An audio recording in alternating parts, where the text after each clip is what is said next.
Studio, listen to that boom bop go. We got this. Me and all the homies know music is our food for show. We got this. Living in the studio, listen to that boom bop go. We got this. Me and all the homies know music is our food for show. We got this. I can't help but feel punished. I can't help but feel vanished in shadows of those walking behind me. Those I light the way for. Those I nurtured, pain and explained and paved the way for. Down to public shaming, tired of blaming, pointed fingers, hot cold, feigning joy, looking bars, smoking cranium as my head bobbing, eyes sobbing from police tear gas. Down the chicks trickling, buzz face sickly, frown, look around, sicking thoughts, puzzling, joining, troubling doors, puffing, sniffing, make you groove, guzzling, drinking, take your shots, posing, much to prove, chained up, pleading in the courts, ice colder people move. Ah! Living in the studio, listen to that boom bop go. We got this. Me and all the homies know music is our food for show. We got this. Living in the studio, listen to that boom bop go. We got this. Me and all the homies know music is our food for show. We got this. Bidi bada get murdered. Kakitungu he bit ni tia. Jaka waka omera my guy. Chetushani mbogwa my guy. Wanja nimekuja kipan fan kamjesh. Yani Regency kamlesh. Hini recently yani come fresh. Kusheng sheng na sense jenga peng call me the alchemist. On a battlefield with my iron fist. Just turn this bitch into a smoke dish, smoke split, pass you, ha.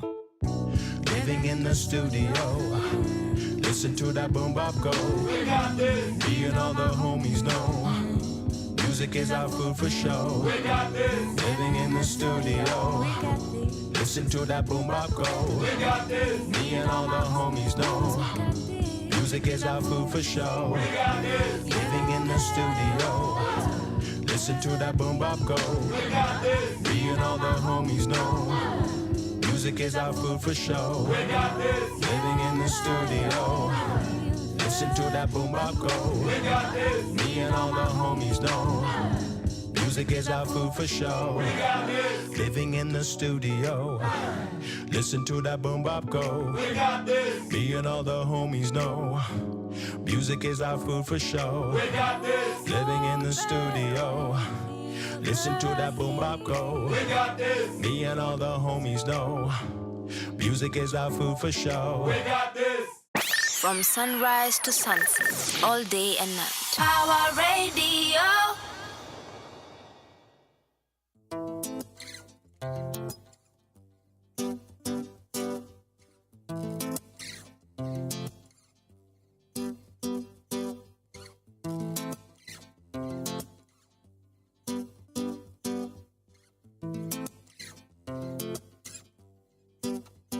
Niwache nionge, nikisema siko sawa, si mimi pekee, sauti zetu tuzipaze ndizo power.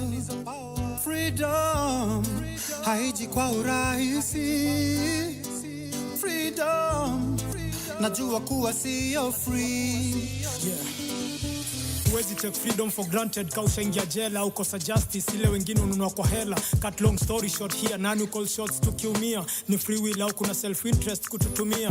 Malengo yao kutimia, tumbiri wale msitubadilika. Una vote kubadilisha vitu au kuhesabika tu. Ndio maana si support any politician blindly. Now look at you dancing to the tunes of all opportunistic. Freedom gani zia ikiwa wananchi wanaangamia tukiangalia. Freedom is free au kujinyakulia. Matamshi ya uchochezi kisha wanakaa kando zaidi ya matchstick stick na candle, leave friction washa moto. Maendeleo ya wapi mkiwa zetu ndoto? Preachers na motivational speakers wanauza hope. Bila works bado unaumizwa taa profit. Ni hot works, meltdown ya uchumi, trying to catch up masaa kutoka. Dying to match up na hustle za kuomoka. To see brighter side on life, tuna struggle, tuna strive.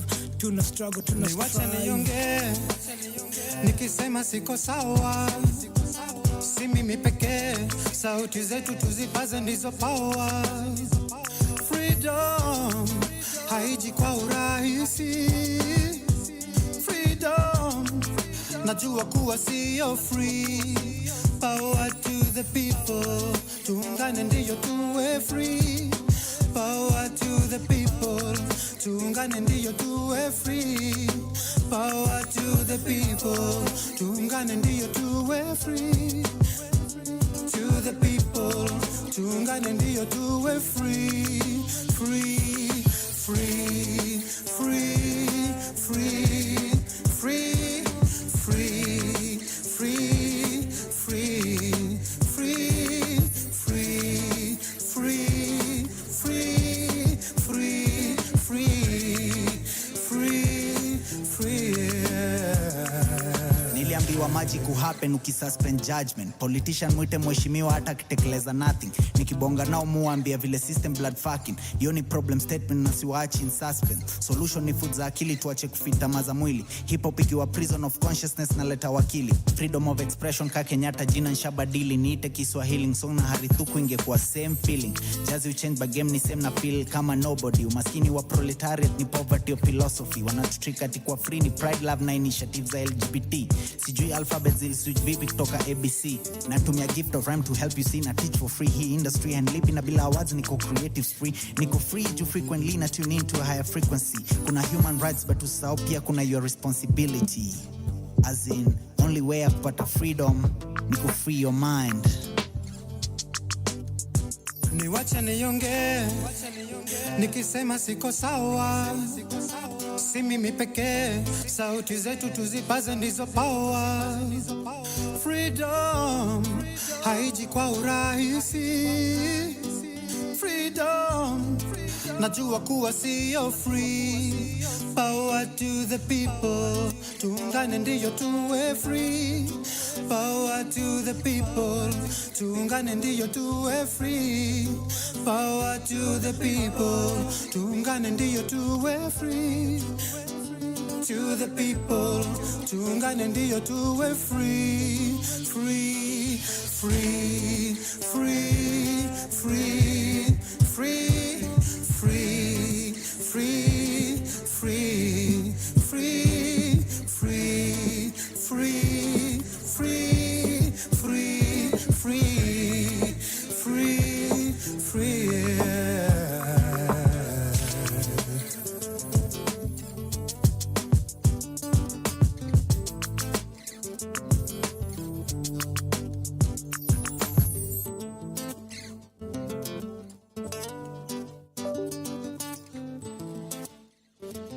From sunrise to sunset, all day and night. Power Radio. Alrighty, hey, boys and girls, ladies and gentlemen, what's good, my people? Welcome to Power Up. My name is Wanyoike, and yes, you are tuning into Power Up, where it all happens on Power Radio. You know how we do every Friday from 1:30 all the way till 3:30. We bring you the occurrences of the week. And we get to banter a little bit about what exactly has been going on. Of course, you can get in touch with us on our social media handles. We are at Power Radio. Tuko Instagram, Twitter, TikTok, all the places. Please, tupate pale. We are also streaming on our YouTube channel as well as our website, www.power254.org/Power Radio. The hashtag to use is hashtag Power Rap on Power Radio. Yes, if you want to get in touch with us, tuambie uko aje, una feel viaje, manze, let us know. And of course, I am not here alone. Today we are holding it down for Ben, and no doubt, shout out to our host with the most, but it's fine. He's committed kidogo, but not to worry. We have a very packed show for you.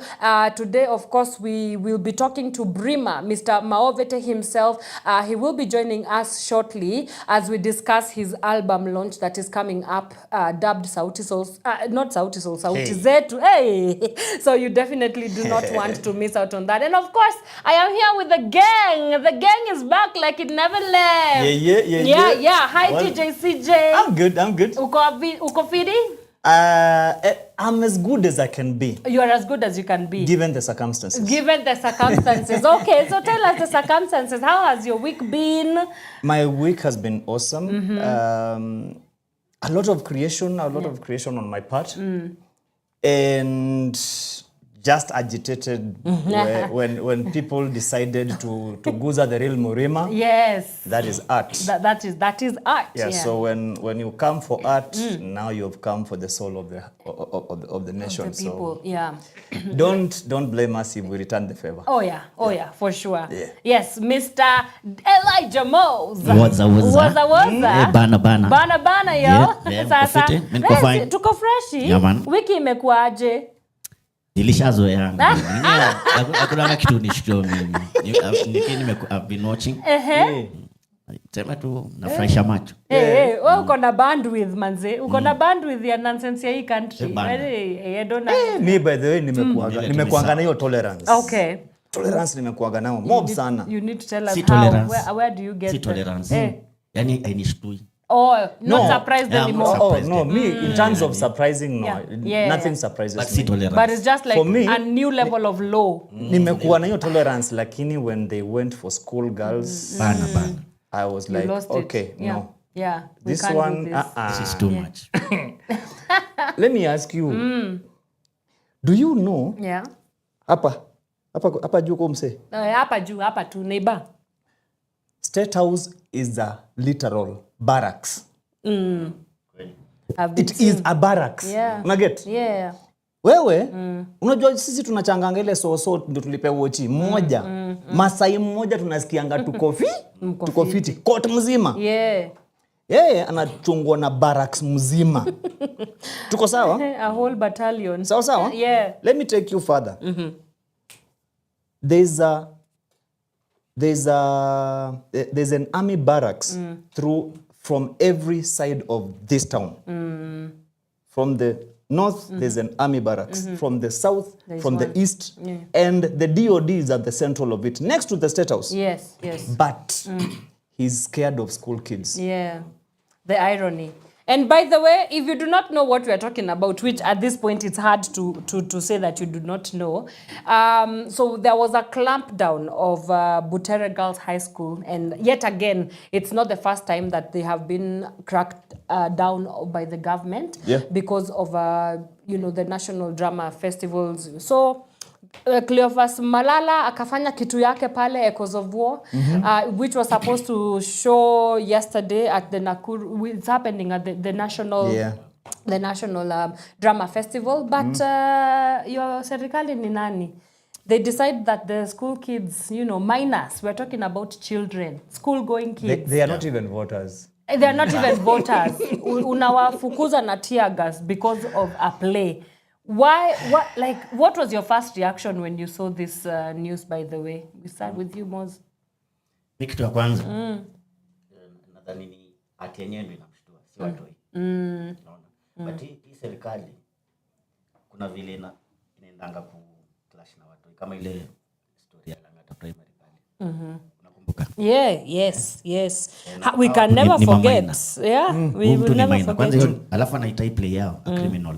Wamestage a criminal act. Wao wenyewe ndo wanafanya that criminal act. Yes. Kwanza unasumbana na minor. Yeah. Hiyo ni the first offense of. Yeah. Alafu sasa bado kuna kujaribu kusuppress art ban. Tuko na freedom of speech. Ndio. Yeah, true. Alafu nikuulize notice kitu kingine. Kuna wase wengine wanafanyanga activism level nyingine iko juu sana.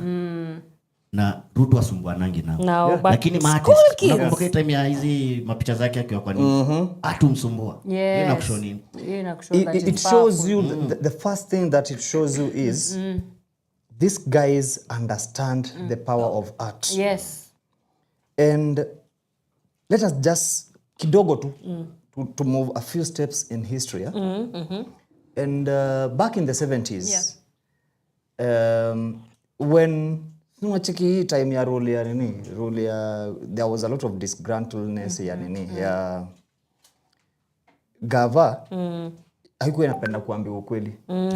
So Kamaru alikuwa anatoa ngoma. And I'm giving you some very interesting history because back then is when government planted the seed of never supporting Kenyan art.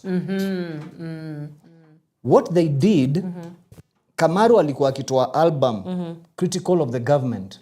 There could be a crackdown. Right. Polisi inakuja kwa nyumba yako kama uko na hiyo tape ya Kamaru wanaivunja. Literally. Physically wanaivunja. And then the government put a policy that ngoma zenye zitachezwa kwa radio ni za Congo. So that the Kenyan voice which is critical of the government is not being aired. And that is how we entrenched rumba into our culture. Into our culture. The same thing, that is how we entrenched bongo into our culture, because now fast forward tunakuja kufika ile age yenye sasa wanaona hii iko critical. Kanyagia wase wengine all the mainstream media you push these ones za kucheza na mapenzi. Hii yenye inaongea kile inaendelea wachana na you get. And that's why unasikianga ngoma ya activism si commercial. Says who? Says who? So let's unacheki kutoka 78 kwanza tumesuppress muziki. Hiyo time kina Ngoge wa Thiong'o wameanza ma-plays zao. And the first play in Kenya to ever get a crackdown ya government was Gahi Kadeda. Gahi Kadeda, for those who do not know, is Kikuyu for I will marry when I want. When I want, Yes. And the good thing was the subliminal in it. Now the deep message, like the baseline, ilikuwa inachapa gava. Fast forward tukuja sasa 2013. The same Malala ameandika nini? Betrayal in not Shackles of Doom. Shackles of Doom, yes. Shackles of Doom. Inaongea about the ills that were going on in the government then, and that time Mwai Kibaki was in power in 2013. And that is when Butere girls got their first crackdown. 2025. Echoes of war. Echoes of war. It's upon us. Echoes of war has not told any story that the Kenyan community and the world doesn't know. We are living it. Actually, we are seeing it. We, as guys, we have been in so many exhibitions that we are showing people these are the photos. Uni photo ya mse ameshutiwa. You know, we have been displaying those photos. And we have even met people, even from outside this country, who want to come and interview us on how it was organized and everything, how it came to be. Echoes of War is just telling you the public mindset that led to the protest. They are not telling you anything new. Ni history in short. Yes, they have just documented history. Then sasa tuachane na play yenyewe sasa. Nataka turudi sasa on the side of PR because I'm just glad that you can never throw bad money. Good money after bad money. Do you know our government contracted an international PR firm at the cost of 1.2 billion shillings? We have a lot of money. To make sure that they repair the government's image. And through that payment, that is how you got Kina Kimani Ichung'wah going to do an interview in UK. Normally that interview would have been sat by the president himself. But now because he's the leader of majority and the mouthpiece of the president, he was the one to go and... So we spent that money. Then last week only, we spent almost in the hundreds of millions in Murima, doing the rounds. Yeah. There was a lot of... someone I was talking to put the budget at around 60 M per day. We have money in this country to waste. But 60 million per day. Una get? Yeah. So, just 1 week when you were trying to appeal to the public, just 1 week later, you tear gas children in the same central that you are purporting to tour. So, unfortunately, the money you are spending, acha ni kutumia pesa yetu kufinance ujinga. Because if this play was praising the president, do you know there are women who sang for the president in Central? They were paid how much money? Waliachiangwa sijui around 20 million? Yeah. You see? For dance. Yeah. For dancing? Yeah. Just for dancing. For alone. dancing? Yeah. We have just people who are cannot take criticism. Yes. And it's through art juu watu criticize daily. Lakini hakuna kitu anafanywa. Actually kila siku asubuhi, kila siku unapata ngata ma MP wako kwa ma radio station na ma TV station zote wanaongea. Yeah, but nobody. Kwa nini hii ya watoto?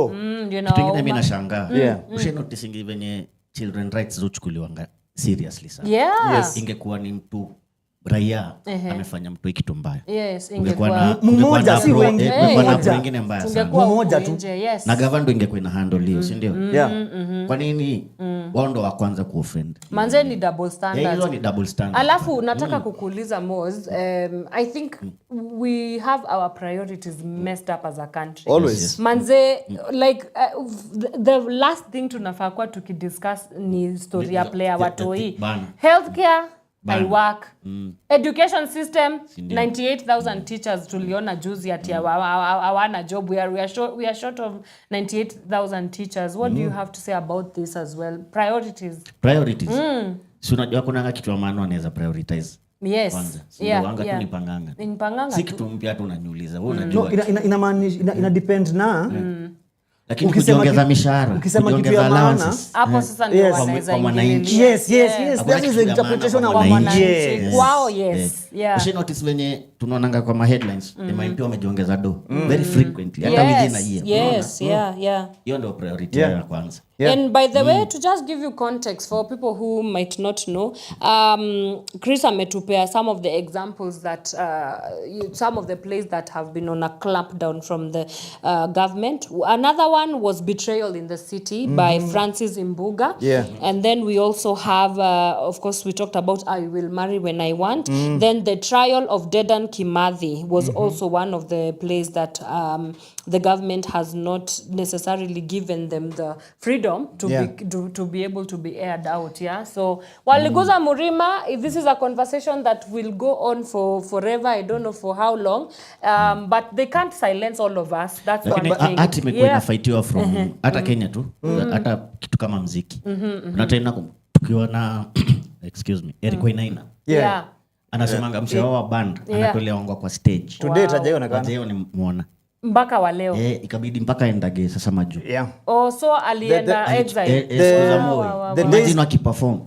That was during the campaigns of 1997 when Inchi ya Kitu Kidogo was the hottest song. Yes. Yeah.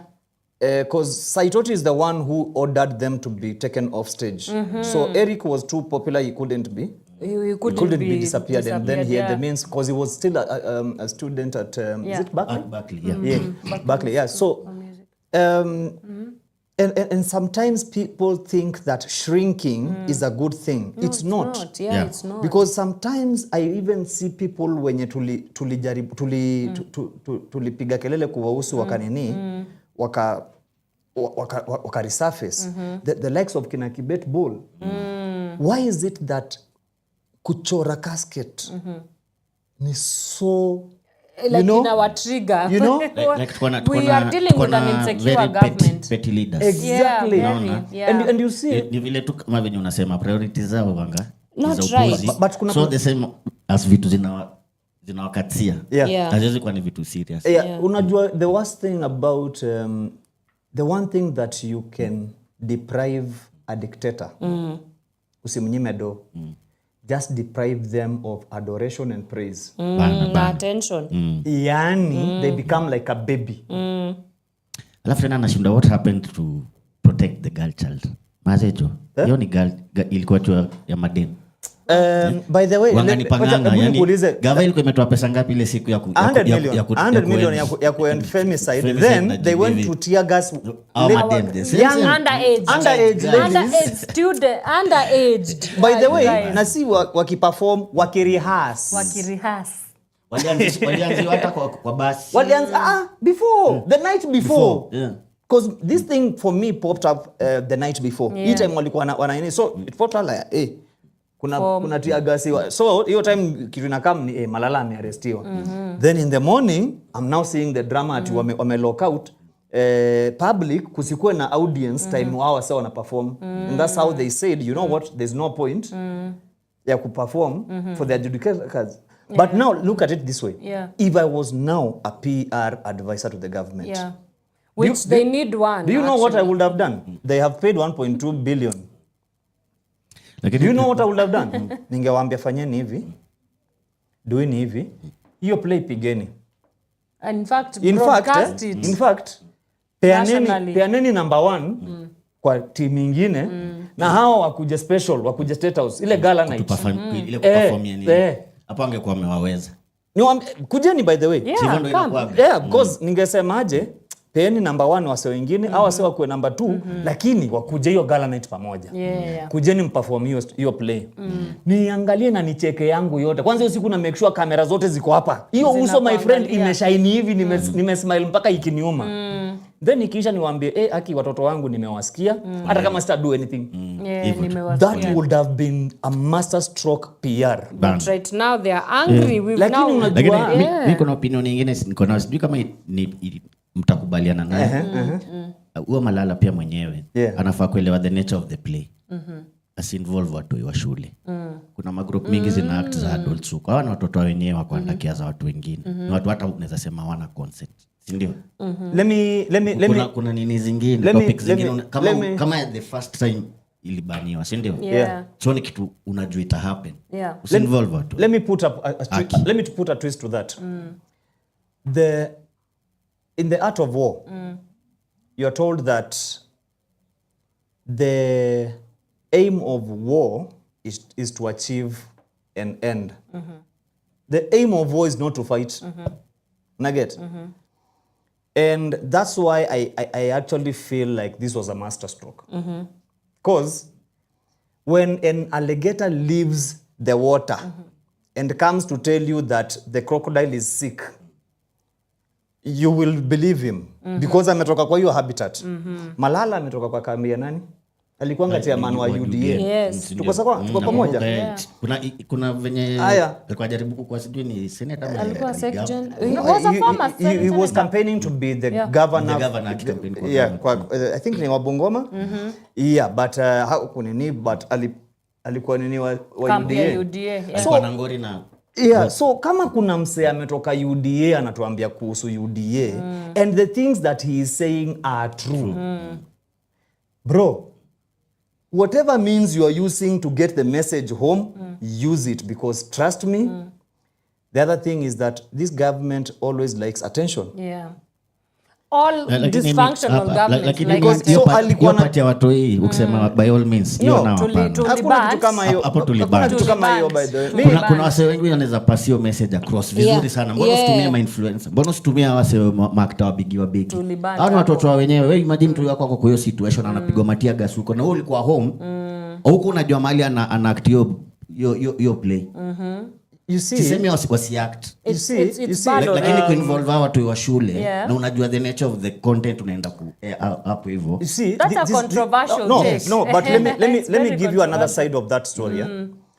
These kids, this play didn't come from high school straight to nationals. Ilikuwa zonals. Ikaenda district, whatever they call it these days. Ikaenda Pro V, ndio ikakuja nationals. Sawa. Easy time zote wako wanajua hii play iko na hii content. That's the thing. You understand? Nasema yani mimi siongelea hata majaji ama nini ati uiban. The playwright himself. The director himself. No, I think you're looking at it the wrong way because Malala has nothing to do with this. Malala has nothing to... We are losing... Because that is the narrative that the government is selling. Malala has nothing to do with this. Asema yani, unaona kuinvolve mtoto wa wenyewe. Ndio nakwambia. The first time, silibaniwa. Ilibaniwa. Because of the nature of the content. Yes. So alikuwa anajua this is a possible outcome. Oh, that's what you're saying. Naelewa. Yeah. But it's even sad. Watu wangu umia. Tuseme kungeenda tu mbaya umia. Anyway, this is a conversation that hatuwezi maliza. Let's take a quick break because tunaweza shinda hapa. This is Power Up. Kama uko na comments zenye unaweza taka kuturushia hapa 1-2 comments fupi, let us know also where you're tuning in from. Tutupia message pale. The social media platforms is Power Radio across all our socials. Let's take a quick break. We will come back and get on to our next story. Do not move a muscle. We'll be right back. Yeah. From sunrise to sunset, all day and night. Power Radio.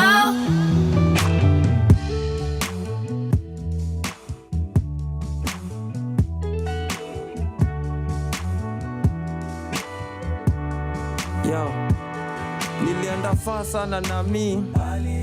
Yeah, nastahili kujipea visit. Enda mbali sana na mi. Yeah, itabidi nimejita meeting.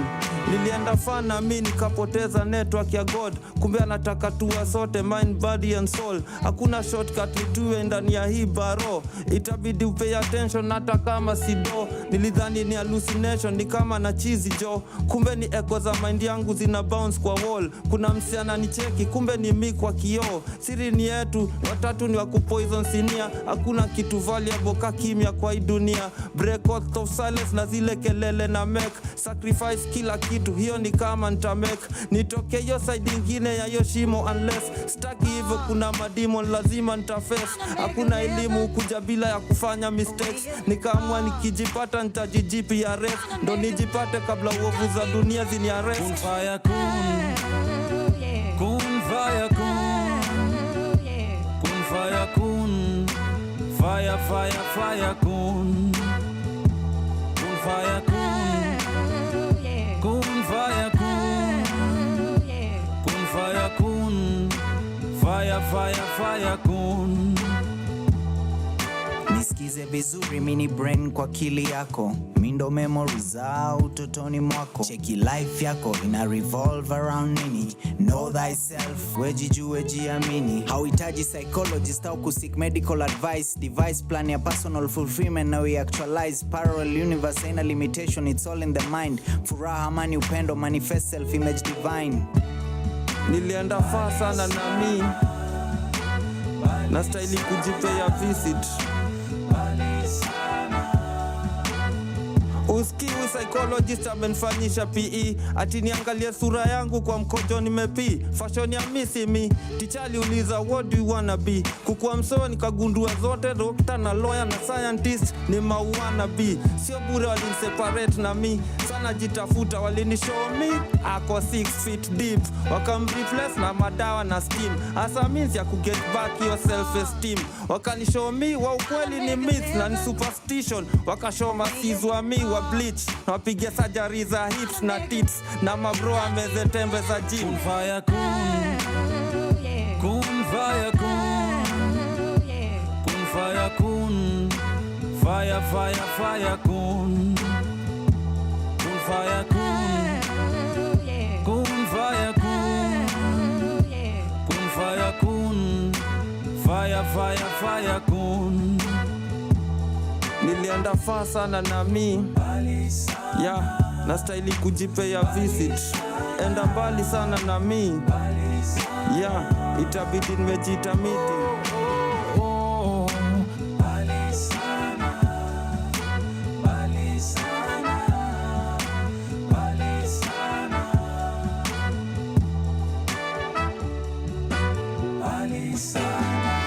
From sunrise to sunset, all day and night. Power Radio.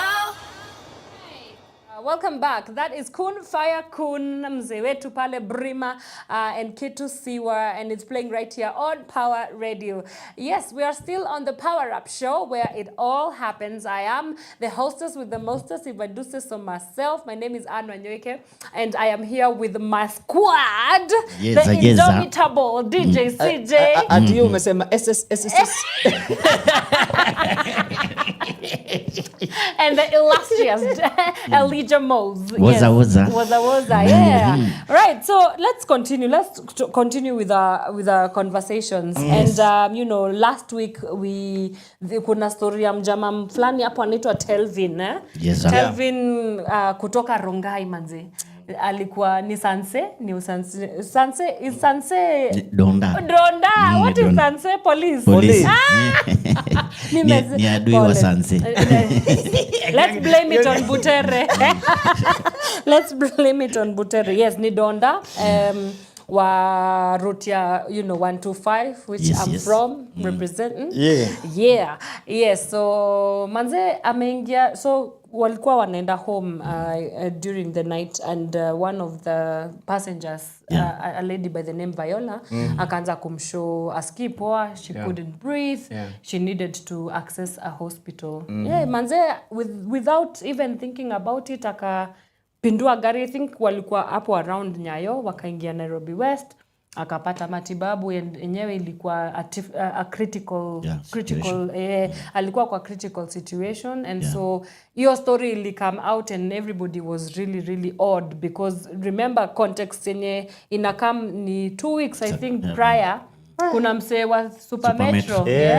Donda alieza, one is saving lives, the other one is killing. Right, and so I'm like, has that story restored your trust in humanity, or just what did you make of it when you saw it? As a person, by the way, no matter how much evil is in the world, I've always had the approach and the belief that human beings are basically good. Seriously? Yes, because for me, I think ngoja. However you look at the world, that becomes your reality. And for me, I have been meeting good people. Oh, you've been? Yes. Okay. I'm not saying like 100%. Yeah. But even in situations where other people say that, hey, I find good things. And for me, this was because, again, coming from that background of someone being killed on a Super Metro matatu. Yeah. I found this a little bit uplifting, but it got me thinking, because kuna ngoma ya Juliani anasemanga ni kubaya mpaka ukikuwa tu normal wase wanashindwa nini mbaya na wewe. You see, because Udonda, by the way, he was just human doing his job. Not his job. Actually, that was not his job. He was just being human. That's what we've come to. And because I watched the full story, alikuwa anasema yeye kuna best yake walimlose cause alikuwa na complain aski fiti, then wase wakaipuuza, and eventually they lost him. Ilikuwa madhaki. Ilikuwa madhaki. Alisema to someone close to me, so sikuwa najua ni nani. But just seeing that this guy was just human. He didn't do anything special. He just was human. But unajua ile kitu inashtua watu ni nini? Na sikonge mbaya. Yenyewe unajua tu madonda vile wanakuaga. Wanakuaga ni watu wa rowdy. Ni wa rogue. Unajua? Na huo donda yenyewe hapo madonda walijiridimu. Kusema tu ukweli. Ukweli. Mpaka to the point alibaki naye mpaka si ndio. Mpaka alibaki naye mpaka wase passengers alikuwa ameongelesha passengers like wa chill, and they allowed to chill, and now Viola is doing well, and hiyo ndo kitu ilishtua watu juu yenyewe. Mimi kuna siku nishaikuwa kwa mat. Na nilikuwa nimetoka hapa Wira, nilikuwa siskipoa. Kenda nikakaa nika sweat design nyingine. Yenyewe sikuwa nishi sweat hivyo. Donda anaambia madha mwingine, sumondoke tu akae kwa dirisha. Wow. Huo madha alikataa. Ndo nilikuwa expect angenisaidia. Donda ndo ananisaidia. Madonda wako wangi wabaya pia. Okay. Ni venye tu umesema ni mtu. Yes. But kitu ilishtua watu ni venye unajua tu madonda. There's that image yenye iko permanently in our heads. Na pia mimi wadhani nimegrow na hiyo trauma ya madonda cause mimi niligrow ile time ya yenye in your root, because I grew up in Shags. In your root you only had one mathri. One. Yeah. Like so hiyo this. mathri ikikuacha wewe panga shughuli yako ni ya kesho. By so doing these people have too much power. You understand? Walikuanga wa arrogant ile hujawahi ona, like kume drizzle tu hivi hatuwafikishi mnalala ile soko wamefika, and that is they were final. Yeah. But I meet those guys today. Manze ndio wananiombanga 30 bob. Manze niko na 20 bob niongezee 10 nikunywe cup. Get? Yeah. But the new generation of dondas, to be honest, I find a lot of them civil. Alafu ulinotice umse ni polite. Ni sitamwita soft, polite. Wajaja venye watu, "Wewe beba." Unajua alikuwa alafu ni msafi. Kwanza ile kitu yake linikali. Anaongea kilanga. Amesoma. Unajua dread ni safi. Sijui ushikutana na kuna route zingine za Islam Buddha. Donda na kupitishianga mkono hivi akichukua pesa pale. Fumigation. That's kuongea mbaya ziko. Unapata donda ni mchafu mbaya. Especially hizi dinga zenye zinitangwa ongora. Unajua nganya, donda ukaanganya. Donda uka ile gari yako nayo. In other words. Wengi. Right. Sasa wewe msee unajua pia watu walikuwa ukisikia donda kuja muone ulikuwa expect kuna msee mwingine. Sema anajaribu kukaa mimi kidesign. Lakini yule boy ni polite. Hata vile anaongea ametulia tu. And that again now brings us to the other core issue. Tuache kuona ni kama kuna wase walizaliwa kwa madonda, kuna wase walizaliwa kwa machokora. Just a job. It's just a job. Like any I have donda friends and driver friends who even earn more than better. me. Of course. You understand? They make money, these people. Ni job ni job poa, una making do. Si ndio? Dere wanganya juzi ulikuwa ananiambia hiyo ni ongora Nissan. Kwa hivyo wanganya lazima alalishe kitu kama tao mbili hivi. Nganya kama analalishanga mwenyewe kitu kama kimbao padi. Sasa niambie kama kithati. Wameshiba wewe. So unaongezo matu. Iendagi chini ya so. Exactly. Unaona? So wako poa. Yeah. Imagine their job is literally going nowhere. Unajua ngani pangangi line. Ainanga line. Their job is going nowhere, but wako tu hivi lakini wana make dough. And by the way, going places. Those are some of the jobs that AI is not going to replace. Oh, yeah. Unajua kama mimi kwa mtu hii. Tulikuwa nendanga pale Rotejo kuangalia madonda. Hadi nikienda kuangalia tu madonda. Fashion. Kwa nini? Kabla waletwa uniform. Ala. Kungara. Kwanza number 958. Au si ndo walikuwa nabeba ngwa super what. Sijui turudishiwe. Watolewe hiyo design. Nimechoka na hizi maruni. Walikuwa nadunga au wako na do. I remember when we moved to at the time to move at the river. Kusema ukweli bash mobs zilikuwa zinakaa mengi sato. Wewe ukisikia ati umeenda Makuti na madonda wamekaa na madere, ngojeni wachague madem. Alafu others the rest mtabakishiwa. Kungara. Pole.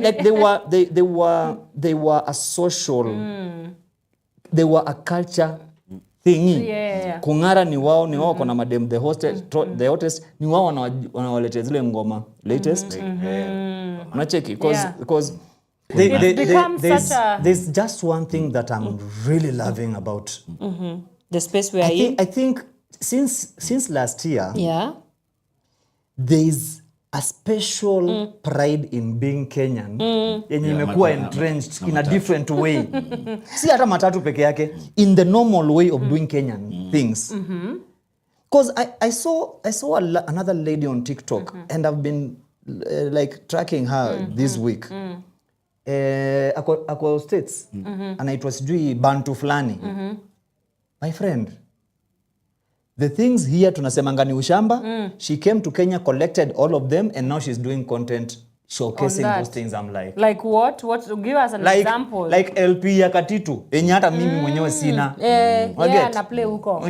Yeah, so there's this, and looking at that USIU Culture Week, I was like, it was finally. Hiyo ndo I think pasa edition ya ya Kenya. You know? Pasa jamii. Ile what is that? Ni festival kayo yani inaenda for days watu kwa street. Ni kama ile kuna nyingine inakuwa mimi nilikuwa naangalia hiyo sasa sikuwa nafikiria. Zile street carnival. Kuna nyingine inakuanga UG inaitangwa. Kuna nyingine nyege. Pasa nyege they have the same character. Yeah. And for me that they were living, you know, USIU has always been wale wase wa maju. My bougie yeah, you know? kids, yeah. Lakini sasa wana embrace the Kenyanness. Yeah. Alafu ile kitu ilinibamba pia cultures mob hapo zilikuwa represented. Cultures, races, USIU is a global school. Like Venyata presentation yenyewe. Yeah, una feel Koko hapo unajua uko na watu wa Mozambique, India. South Africa. I also saw Mozambique.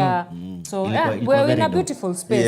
Yeah, manze na tukisonganga. You know, negligence in this country is not a new thing.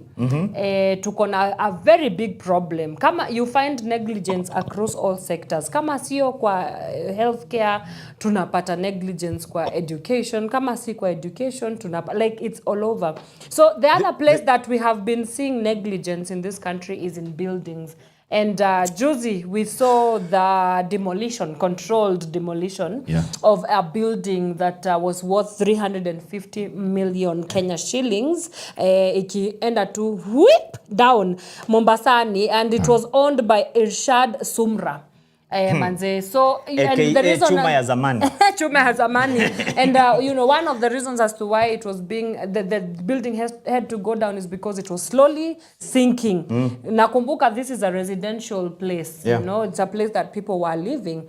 And so, you know, the negligence of this country.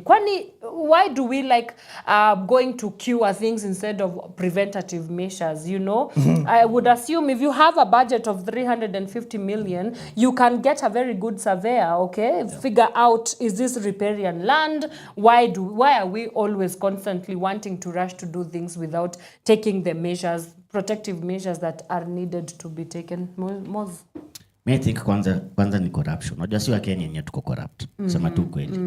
Hatuetakangi kufanya vitu the right way. Tunapenda mashortcut hata kwa na pesa. Unajua unataka kulambisha ule jamaa. Wewe niandikie hiyo report mbio. Unapiga survey yenyewe. Unaona? Tukiona fulani hapo, niko na msee hapo. I know a guy. Hata nampigia huyu, hata usiende kwa ofisi, ende uchukue tu certificate. Unajenga gorofa kama hiyo, hata labda mchanga ikubaliani na building. Manze. Mimi naona hiyo ndio shida. 350 Emily choma tu hii, imagine CJ. I want us first of all to examine who Sumra is for us to get to the how context. Did we get here. Yes. Sumra is this OG in ODM. Like forever he has been He's there. Been there. He's a veteran. Unasikianga anajitanga chuma ya zamani. And Sumra is even in manufacturing of building materials.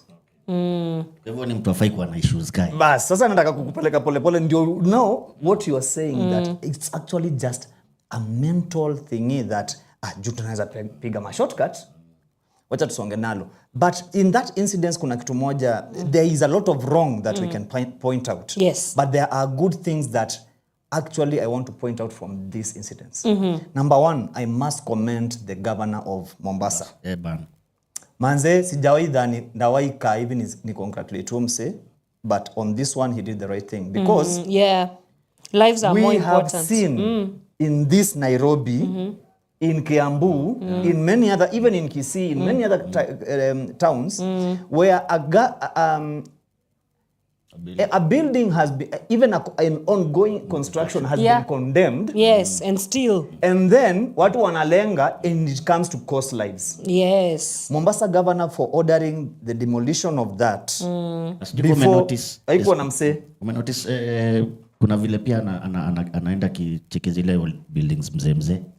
Anazipaka yellow. Pia hizo wako na plans za kuzifanya hivyo. By the way, wacha nikwambie, Mombasa hiyo kitu, I have been there like long enough. Mimi najuanga kama naweza kupeleka like nikupinprintia nikwambie ile ni time bomb, ile ni time bomb, ile ni time bomb. One thing you need to understand about Mombasa is that they don't have a bedrock. So ukijenga gorofa Mombasa, unafaa kudrill ile design wanafanyanga Dubai. Right. Dubai, what you do, you drill junisand, una drilling ukieka simiti. The reason build your own foundation. Yeah, the more unatoa mchanga, the more simiti inaingia. Na hiyo simiti inaingia ikiwa na hardener, so inakuwa mawe immediately. So you build your own rock. Okay. But sasa unajua that's why. Sasa unajua Mombasa sasa wanataka kupiga shortcut wajenge kama Nairobi yenye tuko na bedrock. Yes. You understand? Yeah. So governor ordering the demolition and not going the political way, alienda kwa jeshi. The people who have the explosives. Yes. Good, at least it was not given a tender. Amungu tuibia asante. For once. That is number 1. Number 2. Suspending the people who authorized the building. That part. From ikianziagwa. Yes. From day one. Our say what walikuwa suspended. Because you see, most of the times we see things going wrong and people are never answerable. So the fact that your side there, let's also try to find accountability. Not that I may appoint a task force. Although that is where now I have a problem. Okay. But unajua issue yote unajua imekamjo apparently nikaa kuna msali kwa buried hapo kwa hiyo rubble. Apparently. Alionekana nikawa jampata but alionekana kwa CCTV kamera kiingia. Sasa familia ijamuona tangu hiyo siku. Rubble gani? Penye lidunda. Tu mosque imagine. Ameingia tu sijui ni a few minutes before. Na sio ndo watu washevacuate hiyo. Sasa nikalipitia nje. Now again that's a problem. You need to tell people, everyone, make sure that alikuwa mosque. But sasa again walijua kumwona kwa CCTV. Which now brings me down to the other thing yenye. I don't know why Kenyans feel very proud saying hata siangaliange news mimi. It's not a badge of honor. You need to learn. This could be a guy who just didn't have the information. Yes, it's true. Because maybe hakuwa because mimi niko Nairobi. Hii kitu nilianza kuiona 3 days before. How are you walking just past the time of demolition? No, just because means this ignorance. Hakuwa aware. So him alikuwa tu alikuwa tu shughuli yake. Nika kuingilia the main entrance mali watu walikuwa juu kwa kukua na wase kamera ndio ilimcapture. Familia yao imeitana wakuja kusaidiwa kutoa nini, wanasema sawa na delay. Wakaenda kwa huyo governor. Ndio ikakuwa hiyo story yote sasa ya ase kususpendiwa ni juu ya that body. Haikuwa ni juu ya the building. Kwa hiyo bado walikuwa tu waifunikie. Sasa hapo cause sasa mimi vile nilisikia amesema task force au swaka kam na matrakta zao the family. Wanastolio kwa nini. Juu mimi vile nilisikia task force, I always know. Noma sana. When you hear task force ama commission of inquiry, that is where all things go to die. Hakunanga kitu itafanyika hapo. The money will just be paid for sitting allowances. A report will be done and that is it. Okay. All right. Sawa manze, na tukimove on quickly juu naona manze time imesonga. So let's go to the social media trends real quick, hii wiki sijui ODM nominated MP Umi Harun and Falhada Iman of Yala UDA captured fighting last week parliament buildings. Hata I'm embarrassed but I'm also like muliona your fight ni kama ilikuwa cuddling. Kenyans walisema hiyo ilikuwa fight, it wasn't a fight. Sasa hawezi limana kama jamaa. Okay. But ilikuwa embarrassing. It's a very embarrassing picture. Why are they fighting? Leaders. Mimi hata sikuwa na hii mambo mingi. Mimi nilikam down to one issue. Which is hawa seni wa constituency moja. First of all. Kwa hivyo hii vita ni kitu internal. Wangepigania tu uko kwao. Ama ni ile huko wangampatani, leo tumepatana leo parliament. Sasa imekuaje mpaka wametoka the same constituency? Sawa?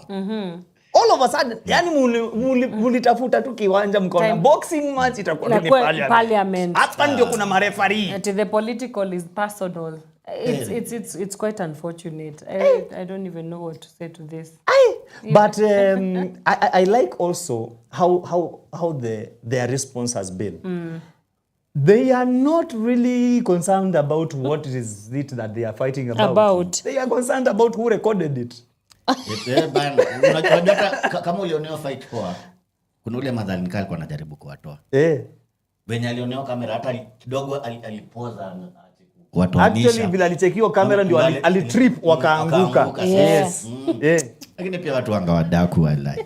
Lakini unajua pia okay leo sasa siwezi mchomea sana ni brother best yangu acha tu nisiongee. Okay. Now on that note, let's take a quick breather.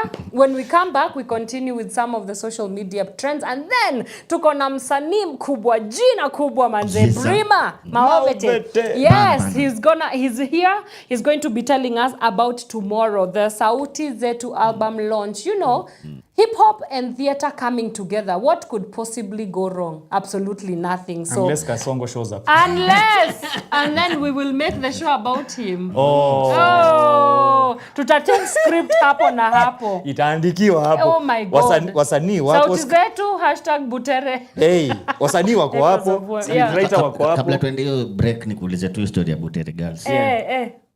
Prezo kuna vile ame respond to story. Hata imhusu. To find out after break. No. See you after break.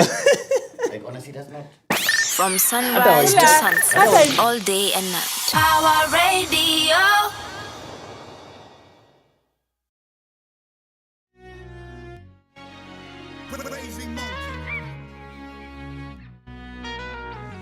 Tujiunge, tusemezane, moja ni nguvu, tukija pamoja tutafika mbali. Kuna jamaa mcha Mungu, kisura ameokoka, akaja kwangu akisema na machungu, kuniona nikiteseka vile inafaa, akanichocha nikaitika kwenda naye, nikaambiwa atanishika mkono sana yangu isambaye. Baada ya miaka tu nikadhani nabadilika, kumbe anakula kwangu. Harambe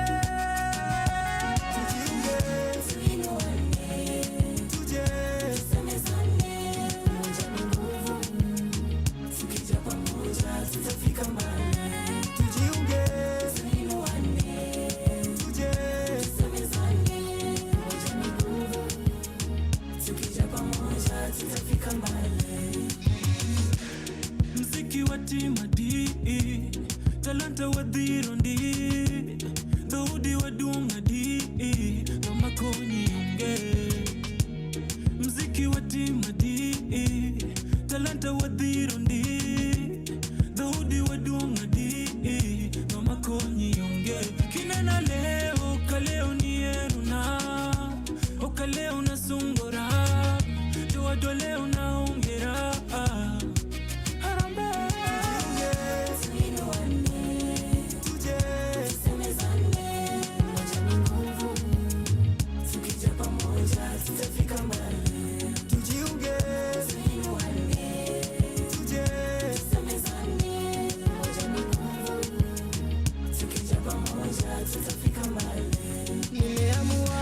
Nimeamua kwanzia leo, muda usishe kabla nitimize ndoto zangu, na mienendo yangu niwe shujaa mwenye maarifa.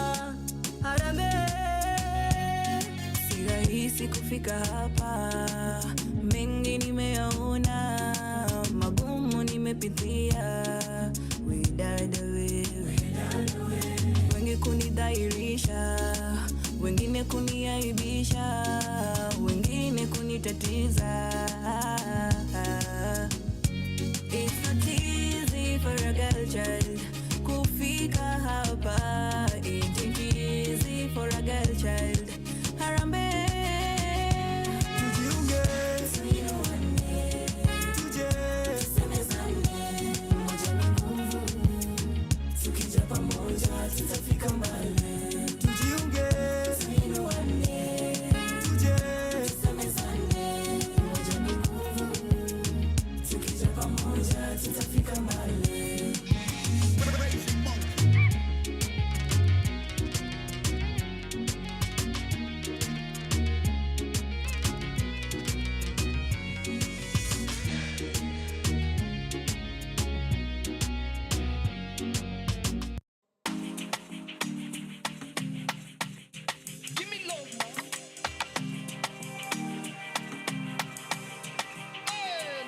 Niko kwa ndudhi na upepo inanimaliza. Niko kwa ndudhi na upepo inanimaliza. Mawakili wamenyongwa na tai, wamezirai, mapolisi wamechoka na chai, wanataka wine, makafiri wamekopa divai, na wanajidai, mawaziri wanateta ni rais, wanaolagai, wanataka kupona na dawa feki, wanataka kucheka na sichekeshi, wanasema hewa imeganda, wanataka freshi, niko kwa hewa naelewa misani baby, wanataka sana kupona na dawa feki, wanataka sana kucheka na sichekeshi, wanasema hewa imeganda, wanataka freshi, niko kwa hewa naelewa misani baby. Madakika imepita masaa, shida ni njaa, serikali imepinga kuzaa, family plan, wengi wanapenda kucheka na wanateseka, wengi wanakesha kupata na wanapoteza. Niko kwa ndudhi na upepo inanimaliza. Niko kwa ndudhi na upepo inanimaliza. Niko kwa ndudhi na upepo inanimaliza. Niko kwa ndudhi na upepo inanimaliza.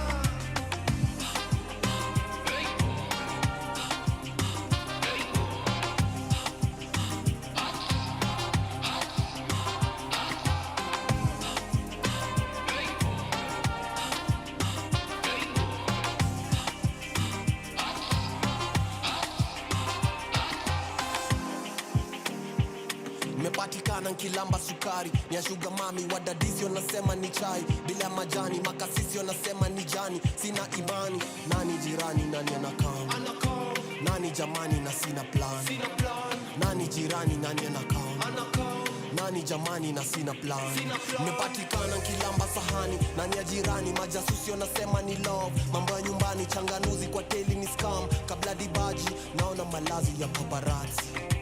Naona vifaa kandili taa, wansema tuma kakitu we show you love, tuma kakitu we show you love, wansema tuma kakitu we show you love. Niko kwa ndudhi na upepo inanimaliza. Niko kwa ndudhi na upepo inanimaliza.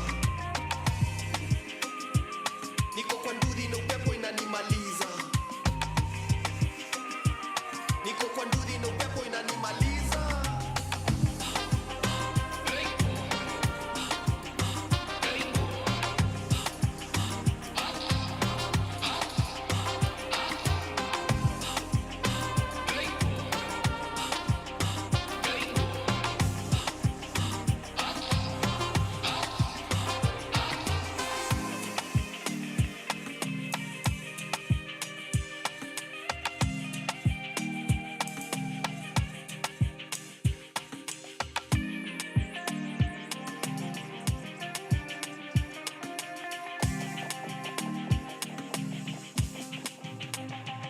From sunrise to sunset, all day and night. Power Radio. Righty, welcome back, welcome back. That is Upepo by Deeper Connection na inacheza hapa Power Rap on Power Radio, where it all happens. My name is Wanyoike, I'm your host, and I am not alone. I am here with the whole squad. We are now full house. DjCj Kenya is VP. How you feeling? I'm good, I'm great, I'm great. Yeah. Of course, Elijah Mo's pale. Waza. And you know I'm not your government. I promise and I deliver. So I did promise that Brima is going to be in the building. Yes. And he is in the building. Yes. Ni ukweli. Karibu. Sisi sika serikali, hata wewe sika serikali yenyu. Ulipromise utafika na umefika. Yes. How you doing? How you feeling, man? Great. Yeah? Really excited about tomorrow's show. Oh, yes. And the reason as to why Brima is here is we are talking about Sauti Zetu, the album launch that after tomorrow they will say the album launch that was, that is, that will always be. Yes. But before we get into that conversation, remember you can get in touch with us on our social media handles, Tuko Power Radio across all socials, where we are also streaming this live broadcast. We are also live on our YouTube. channel, that is Power Radio. If you've not yet subscribed, please respect yourself. Subscribe. Hit on that notification bell so that whenever we go live, you are as well you are the first to know. We are also on our website, www.power254.org/Power Radio. Right. So Brima is here. He's a hip-hop artist, activist, conscious musician, or everything. At this point, I don't even know what to call you. So maybe for the people who do not know who you are, kindly introduce yourself. Just the cave women and cavemen who, have not in any way heard about who you are. Kindly introduce yourself and everything that you're about. Thank you so much. You've already set the stage. People have a lot of expecting me to say a lot. But I'm just an artist. I do hip hop. Yeah. And sometimes I do videography. And I also do executive production of more than hip hop. Now that's when I'm helping other artists who are from different genres. Yeah. But my main forte is hip hop music, and I do social change activism as well through the music. Amazing. Yes. Alrighty. It's good to have you here. Thank you. Now before we even get into the album launch, Sauti Zetu, manze kuna story tu imeboa watu hapa karibu watu waende huko kuoccupy. Hii story ya Butere Girls, because of course, it is a play but in affect creative economy, and you as an artist, when you saw the clampdown, what was your first reaction, and what would you tell your president if at all he was listening? I think the problem is double-fold. It's not about the government. I think pia sisi kama wasanii, sometimes we are on the wrong. Yeah. Because, you're dealing with minors and you give them content that is very, let's call it revolutionary. They are below age sometimes. Same with alcohol, same with drugs, same with weapons. Art is a weapon. And if you give underage this weapon without them understanding the magnitude, you're exposing them to something that is delicate. Yes, so I would advise that sisi kama artist, first of all, we try and regulate it, do it like PG-13 kind of thing when you're dealing with minors. And then now, of course, freedom of speech and things like those, even our government should be lenient to allow us to express divergent views sometimes. What do you mean allow? No, not what do you mean allow? We are not asking for permission to express ourselves. They should not interfere. Exactly. Yes. They should not interfere. There's nothing like allowing. We are not asking for permission. No, absolutely not. Yes. And then wewe enda kuomba mfanyikazi wako ruhusa umuongeleshe. Exactly. We are addressing them. We are addressing them. Yeah. And by the way, kama si Butere wangekujia tu hii ya Brima, because it's exactly the same thing actually. All right, let's shift gears now to Sauti Zetu. This is an album that you've put together, and the launch is happening tomorrow. That's the 12th at Mageuzi from 2 p.m. Yes, correct. So, but before we even get to that, maybe could you tell us what inspired Sauti Zetu? And it's a hip-hop theater experience. I mean, I've never had anything of that sort. How did the idea come about? And what would we look forward to? I think shout out to Power Radio, because the entire idea came from the team here. I think we were having the video shoot for Revolution. The video is on the YouTube. Just look at Revolution Sauti Zetu. You can see the video. We shot it at Power Radio, and it's amazing, really amazing video. And it had the skeleton of using dancers, using photography, using literary artists who write, even the graffiti that is over here. So we had all those elements, and it's all about the elements of hip hop. So we were, during that time we were talking, and it was like, we should do a show. And then Bena, no doubt, said, the only art that's not represented so far in the video is theater. And it's like, we can talk to Kigondu and see what we can do. Then he was like, yeah, why not? Yeah. So we called and he showed up. Yeah. Kigondu pulled up. Shout out to Kigondu, Martin Kigondu. Yeah. He's an amazing playwright and director. He's really been holding us down. And of course, then the title we were trying to figure out in one of the meeting, what do we call it? Then our man here, he was like, why don't you just call it Revolution of Thought? Then we were like, aha moment. Aha moment. And that is how it was. Right. Yeah, so we really appreciate the Power Radio for helping us throughout the journey. Yeah. Revolution of Thought. Why that name specifically? That's very intriguing. You know, the funny thing is the origin of that name was actually from Moz. Allah. Wait, just throwing, bouncing ideas off each other. Like, this is like album yangu. Hii ni album. The next album nilikuwa nawakia. For real? Yeah. Allah, basi niko ndani. That was we were talking about this album in 2023. Okay. Wow. Yeah. So Before like the one kwa ile hit. line ya zile album tunajua zinakaa mko mbele. So when this, and we were looking for a tag, when this was just it looks like it just fits. Because when you look at even how the songs that are in that play come together, it's literally just telling the community you need to change your mind.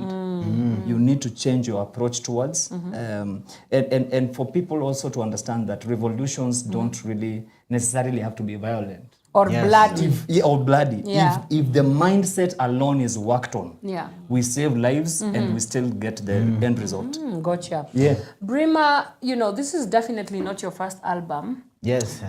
So how different is Sauti Zetu from the other works that you've put out?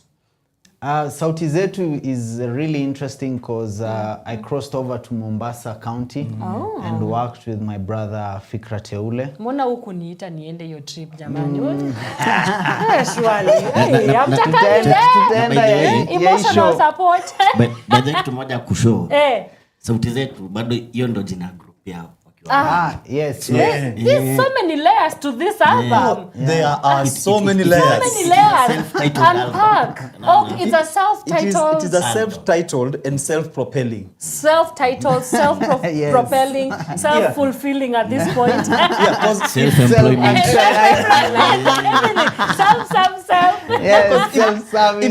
Self-service. Like, look at it. If you look at the song Freedom, Sauti Zetu, the title song. Yes. It's the one that has Harry Kimani, and he says, niwache niongee. Yani anasema sauti zetu ndio power. Sisi wote tuungane tuongee. Freedom doesn't come easy. Yes. And then you look like a song like Revolution, which now tells us about like the ancestors in Africa, how they viewed our freedom would look like by today, and yet we are still here in you this, know. So it's a very prophetic album, and when I listened to it the first time was again na huko kitambo, I was like, aki Mungu nisaidie one day to nikuwe na something to do with this, and here we are 2 years ago. 2 years later. Wow, so self-fulfilling. So ulikuwa utatuambia how it's different from the works that you've done before. Ukaenda Mombasa bila mimi for this tour, if we go to Mombasa for this show, we'll definitely for the staging she's going. Please, tour like social media. See kwa group mona role yake major role, so Ujajiona kwa poster.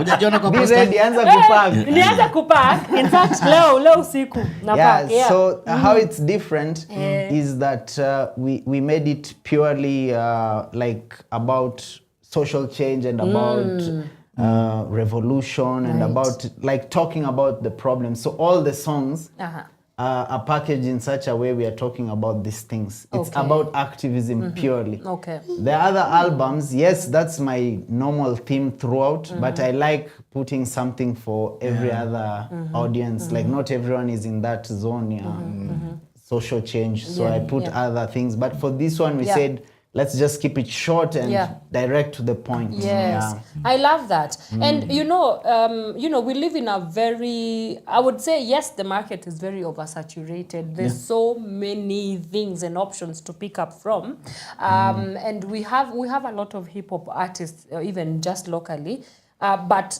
you do not find people that are specifically interested in zeroing down to, you know, revolution and consciousness and all those things. So in a world where hip hop has been about, you know, women and bling and money this and money that, why did you decide for you want to put out music that is meaningful, that is plugging into the current times that we're living in, that is reflecting upon the political, social, economic, you know, context that Kenya is living in? And why did you decide to break out from the mainstream? And I use it loosely because, you know, mainstream is relative.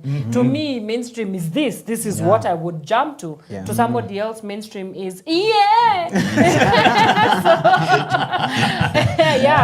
what is that about? I think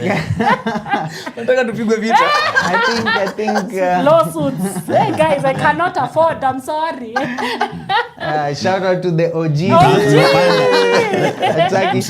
Hapa kuna timu kali mawe zinaanza kushwa sahihi.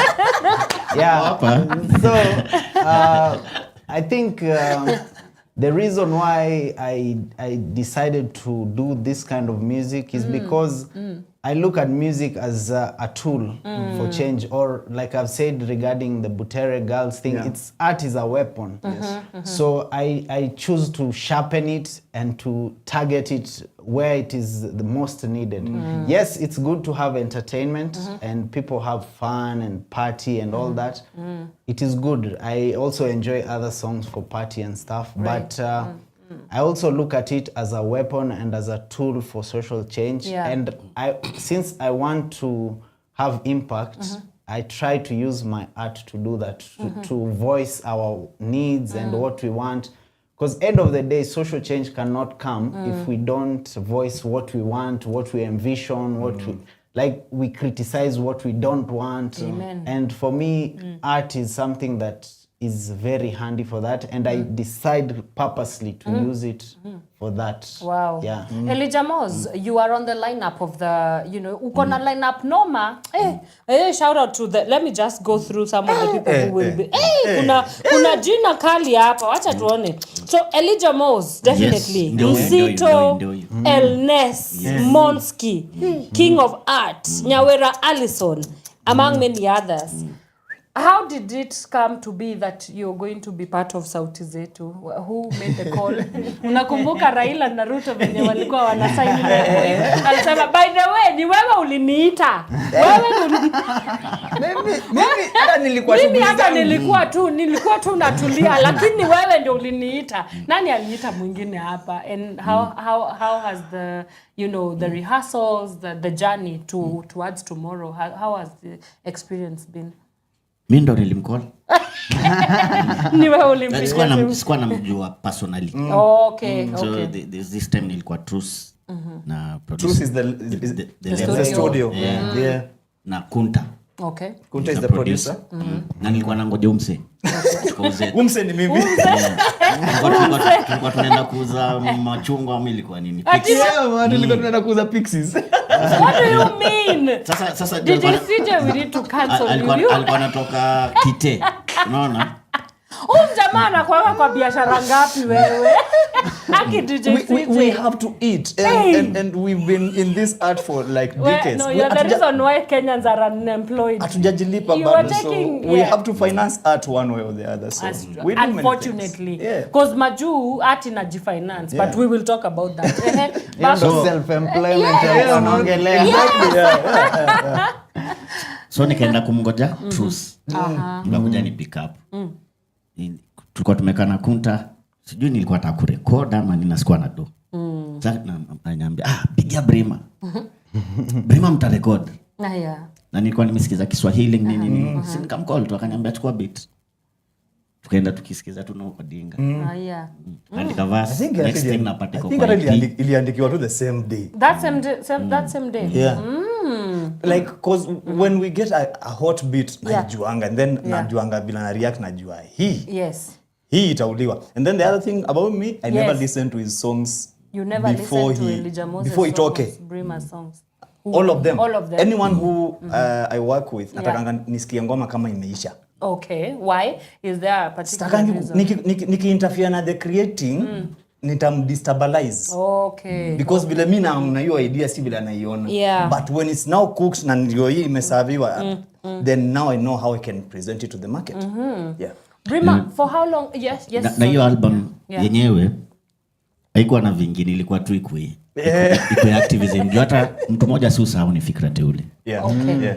Ukaushiskiza Fikra Teule. That guy. Amekuanga along your line all through. He's deep. Yani hadi fanya muziki zingine. Just. So by virtue ya yeye kukutana na Brima. Hiyo album ilikuwa tu iko ni sauti zetu. Moto. Alafu sasa uongeze Neymar. Na ni msana kwa very conscious by the way. Okay. But even in person, yani. Even in person. Because I got to be here tomorrow. I got to meet him the first time when we were shooting the video for Revolution. And yani Fikra Teule nule msema kukaa tu hivi hata mnataka tu mnyamaze tu mumsikize. Usikia anaitwa Fikra Teule. So his ideas, his thoughts, you are getting value. He's a very dope guy. How did you decide the people you want to work with on this Sauti Zetu album specifically? I think most of the songs, the first one was Neymar. Okay. Because we were doing the time Donoka's Cypher. I was one of the executives who were Donoka's Cypher. So during the video shoot with Neymar, we happened to shoot at a studio, Icon Studio, where Kunta was working at the time. Okay. So while shooting the video, Kunta played that beat for the band. Then we were like, with Neymar, we should do something on this. So she did a freestyle there, and then while we were doing the video, she did something, recorded. Then I was like, we need to use it. And she's really gifted in those freestyles. Yeah. She's awesome. So, big up Neymar. Do you know Neymar? No. She's in the International Women's Day album. Hey, she's dope. She can sing, she can rap. And then the way she's a FMC, the way she flows into any whatever situation, it will never be like I've had that before. No. Okay. She's just gifted differently. I'll meet her tomorrow, I hope. Oh yeah, you will. She's amazing. So that was the first ever song for the Sauti Zetu. She did her piece. Then I went and listened later. I figured what to do. And it was that was now before election. That was before election. Then we were now talking about, she didn't think about it politically so much, but now I thought of it in the context of election. So I wrote my verse. Then at the same time, that was Donoka's episode 2. We had 5 episodes of Donoka's. So after Donoka's episode 3, 4, on the Donoka's episode 5 is when now Fikra Teule was on one of our episodes. Then I went to Mombasa. I met Fikra. Then we were talking, and then I told him, I have this one unfinished song inaitwa Ban. Like, check it out, you see if you can work with it. So when I shared, he was like, yes, easy no vitu zetu sasa, and he was excited. And then after we recorded that, he was like, why don't we do like a whole project? So after that, we one after another, we just, I can't remember exactly what was next immediately, but a song like this Watanabe was also already done. I had done that song with Shazzy B. Okay. But now, during this Donoka's episode 5, I met again El Ness. So when we went to the studio with El Ness, she had that beat and that song generally. Just jumped out. I told her again the same thing I told Fikra. I have this song, think about it if you can drop something. Then now she gave us the full power now to go politically, because the verse she dropped there, that's the moment I was like, this is it. We are doing it's political. It's political, it's done. So even the song I had done with Shazzy B is still there, but it's unreleased on that same beat. We just said, no, let's make this political. Then later we'll see what to do with the other song. Maybe it will be on the next album or something. But after that, then we now Fikra talked to, through again Donoka's, Fikra talked to, we have a guy in London called Peter Wafuru, shout out, P Money Records. P Money. So Fikra talked to him and he was like, how do you, because he records a lot with RS 66. So he was like, how can we do with big beats? Like, how can we connect? So me, I sometimes go there, but I've never thought of recording with him or anything. You know, sometimes you think you're in truth, so you don't. Yeah. But I've been there to shoot some videos again for Peter. Okay. Then Fikra took the number, called him, we want to do something. Then they went there with Harikimani. Now they did the Sauti Zetu Freedom song. Then me, I came in and put my verse later. Yeah. So slowly now the revolution story which Moses explained happened. Then now we were left with like 2 more songs, whereby we needed one founder of Uko Flani Mau. He's called Nguchipi, shout out. Mapipi collection. So him again, I told Fikra we need one more person from the coast to bring this Nairobi Nini coast unity, you know, like Uko Flani Mau. Those who don't know, Uko Flani was from Mombasa. Mau was from Dandara. So so that was we wanted to bring back that fusion. All right. So we spoke to Nguchipi. Again, I had met him when I went to shoot one video in the coast. We talked, Nini, and he was like, bro, come on, atufagilia, hata si tunakufagilia. You know, I shot a video for him at some point for free or something. Then he was like, I'll drop a verse for you. So he came through on Wandishi. That's my favorite song ever. Like the concept, everything is just amazing. Then after that, we had Better Learn with Killer Loop. He's one of the producers at Truth Label. But he also vocalizes. Okay. And he's also worked with Wakadinali before, like Ares. So we were like, and that was it. The project was done. That was the process. Amazing. It sounds so interesting to me. Yeah, it's a really great time. Right. I want to, get into the mind of the artist, right? When you're creating. Yeah. And one of the places that I want to understand is this revolution of thought. Ilini, that is the one thing that first of all jumped out at me.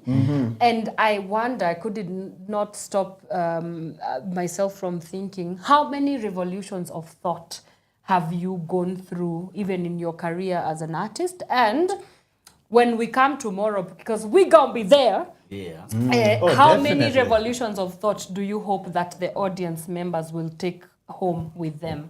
And this is a question for all of you, so we can start here. From where I sit, there has been a few revolutions as an artist first, as a manager, as a marketer. But even for this specific piece of work, what I would want to see the audience take home is that everyone can do something. Because if you look at... Even Kasongo? Oh, yes. You can resign. Please. Yeah, everyone can do something. Just spare us the money you are stealing from us, the time we are wasting chasing you. Just resign. Or become a pastor. I actually think Ruto might become a pastor, guys. No, my friend. In 2027. That tagline of church is what got us here. Anyway, let's go back to those revolutions. So for me, what I would like our audience to take home is that everyone can do something. Because you will see the artists there. The dancers doing something. You will see rappers doing something. You will see graffiti people doing something. And it is just to make us all appreciate that art is not just one thing.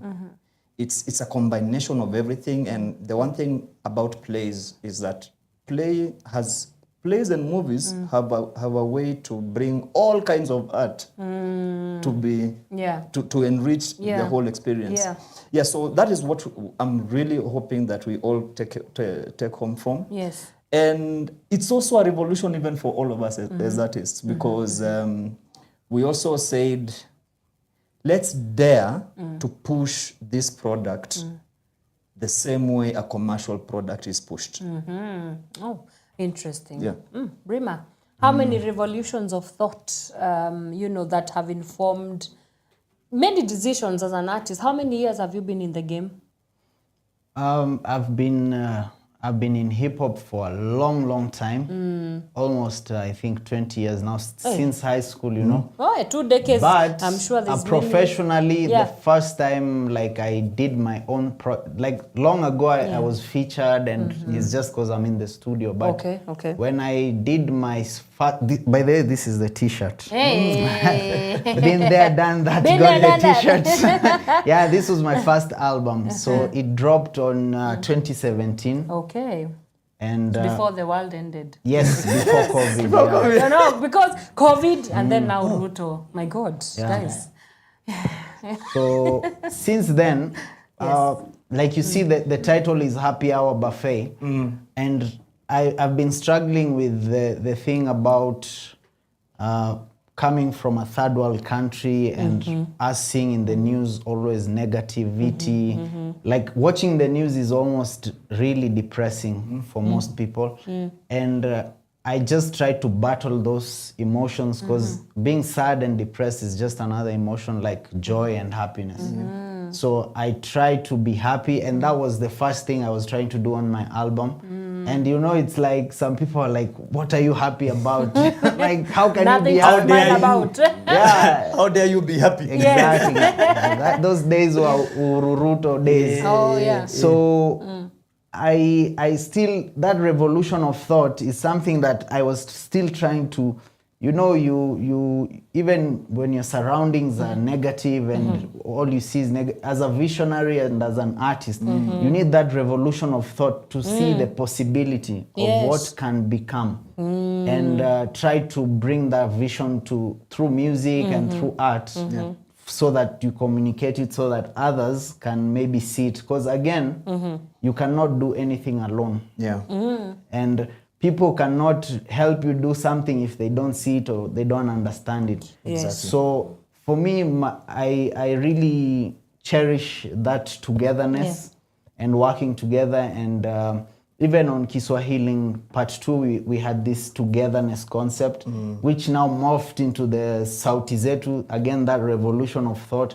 It went into becoming like our voices. You know, Sauti Zetu is our voices for those who don't speak Swahili. Yes, and that has been the revolution of thought, even from Happy Hour Buffet to Kiswahili to now Sauti Zetu. And then after that, I did Shamba la Mawe, which again is kind of back to square one, whereby you've really tried to heal the society and everything, but you find that it's a concrete jungle. So you still have to figure out, again, I'm still in the process of that revolution. That revolution of thought of how to change the same circumstances that what I was doing on my first album, trying to turn the difficult circumstances, the Shamba la Mawe into something that yes, something that, you know, even that mawe, that mawe can still be milestones, you know. Like it. So yes, so I just try to, I'm in that process.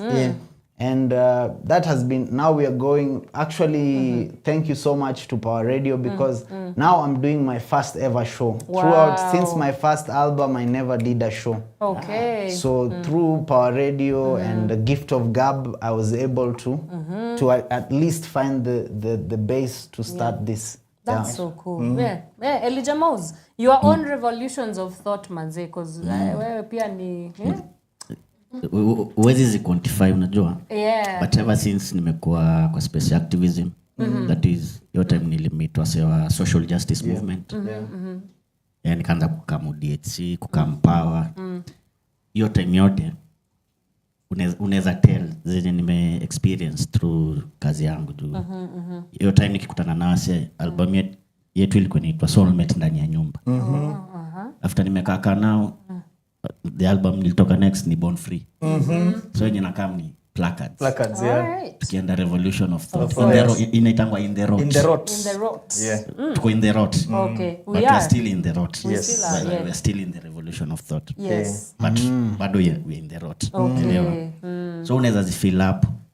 Na learning kwangu ni process ishangi. Okay. Kila siku na learn. Last week kuna time sema, "Jamaa anaongea sana." Ako na umama kan. Hebu niambie umama ni nini?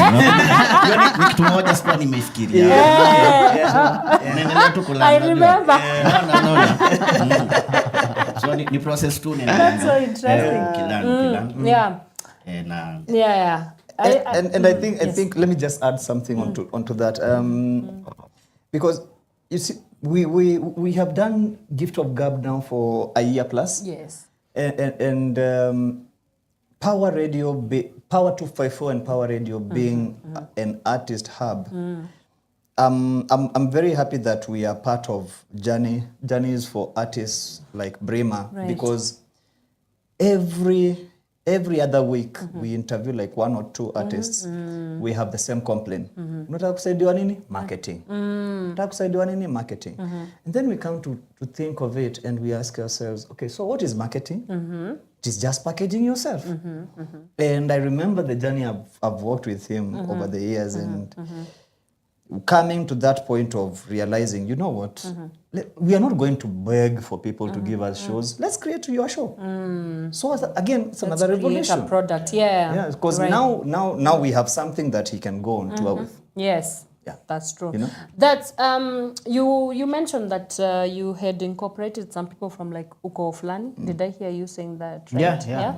Why is it important for you to bridge the gap between old school, conscious underground hip hop with the new school, and perhaps bridging the gap and extending the olive clove to the upcoming players of hip hop industry? There's that bit of sustainability, and I think you are doing this for the culture, as you guys say it. Why was it important for you to be able to do it this way? Yeah, I think since before, when I first recorded those 2004, 2005, those days I used to go to the studio and the Ukoflani Mamao guys used to be there and they were recording, and those days is when now, there's a British Council, Wapi, we used to go there, and it looked like this is the legit thing. And the first time I even got to understand about social change, got introduced to authors like Ngugi wa Thiong'o, those Ali Mazrui, it was through a song, through hip hop. Yeah. No teacher in our education 844 system would tell me about Ali Mazrui under normal circumstances. I had to hear it through hip hop, then go do my research and sit down. And so from even those days, BC, the graffiti that was there, it's what used to school me about, social change. These are problems, especially a lot of graffitis, even up to today in town, they draw a lot of things that are criticizing the government right in the middle of CBD. Yes. So art is so powerful that you can criticize the government in the middle of CBD, and people still see it, and they understand. A message is sent. It's not even, it's equally as powerful as going to demonstrate, and because every time someone interacts with that thing, they have a revolution of thought, and they're like, wow, these are vultures. So that, and even those two in the newspaper, the cartoons. So it is watu wako fulani ndo walifanya ni realize nianze, because I was still in school those days when I go to the studio, hang out with them. And I think somewhere along the line, since the commercial music kind of took a, let's call it, a upper hand somehow in the market, in Kenyan market. I don't know if it's even because global. Of radio or because of what. Definitely, but distribution. Their voices were not really as hard as those days, like Keshaka would be on Channel Law, which is everyone in Africa would look at listen. Yes. And right now, because of, I don't know, the market, the way it has shifted, even local media, they don't play those kind of songs so much, unless it's back to, unless it's Power Radio, I'm just saying. Unless it's Power Radio, So we do it. For me, for real, Yes. Power Radio is... for the culture. For the culture. This is the place you can power up. Shameless plug. So for me, I think it is very important to carry on that tradition. And since I'm privileged to be connected to those guys, like not only listen to them, but I've grown with them and I interact with them and we've done projects together. The only person on Kalamashaka I've not yet done anything is Johnny Vigeti. But I've worked with the Roba of Kalamashaka, I've worked with Kama of Kalamashaka, worked with Kitusua. Of course, his partner is late, rest in peace, DjCj, but I would have loved to work with him. That would have been dope. And I've really worked with them and I'm really privileged to, even now that we went to the coast side, we worked with Gucci P. And there are many more like Cannibal, who was also part of Ukoflani Mamothers. I've done a song with them, but it's not on my album. It was on some cypher. So I'm really happy to connect that, bridge that generation to now this new generation, Kina Msito and the likes. Because as much as Msito is in Dandora and he's doing hip hop, he still has a disconnect between him and Kalamashaka and Mashifta, being that was another generation. And Msito has grown in that same generation. Right in the middle of since he was small, he was at Kambi, Mau Mau. But there's still a disconnect with the music he's doing now and that tradition of hip hop. So because right now, again, the market is determining a lot. So someone like Msito is prone to do drill music because that's what the market wants. And when people are listening to Wakadinali and that vibe, they are likely to shift there as an artist. Because that's where the money is. Yeah, but for me, all the time I check him, I'm like, this is what you come from, this is what you come from. Like you're the real hip hop. Like don't think about the market. So I try to bridge that and make sure the message goes on, like through his generation and future. There are still many, even Msito now is training young rappers the same way he was trained. So people like MCK, what they did those days to Msito is what he's doing now to other youngins who are coming up.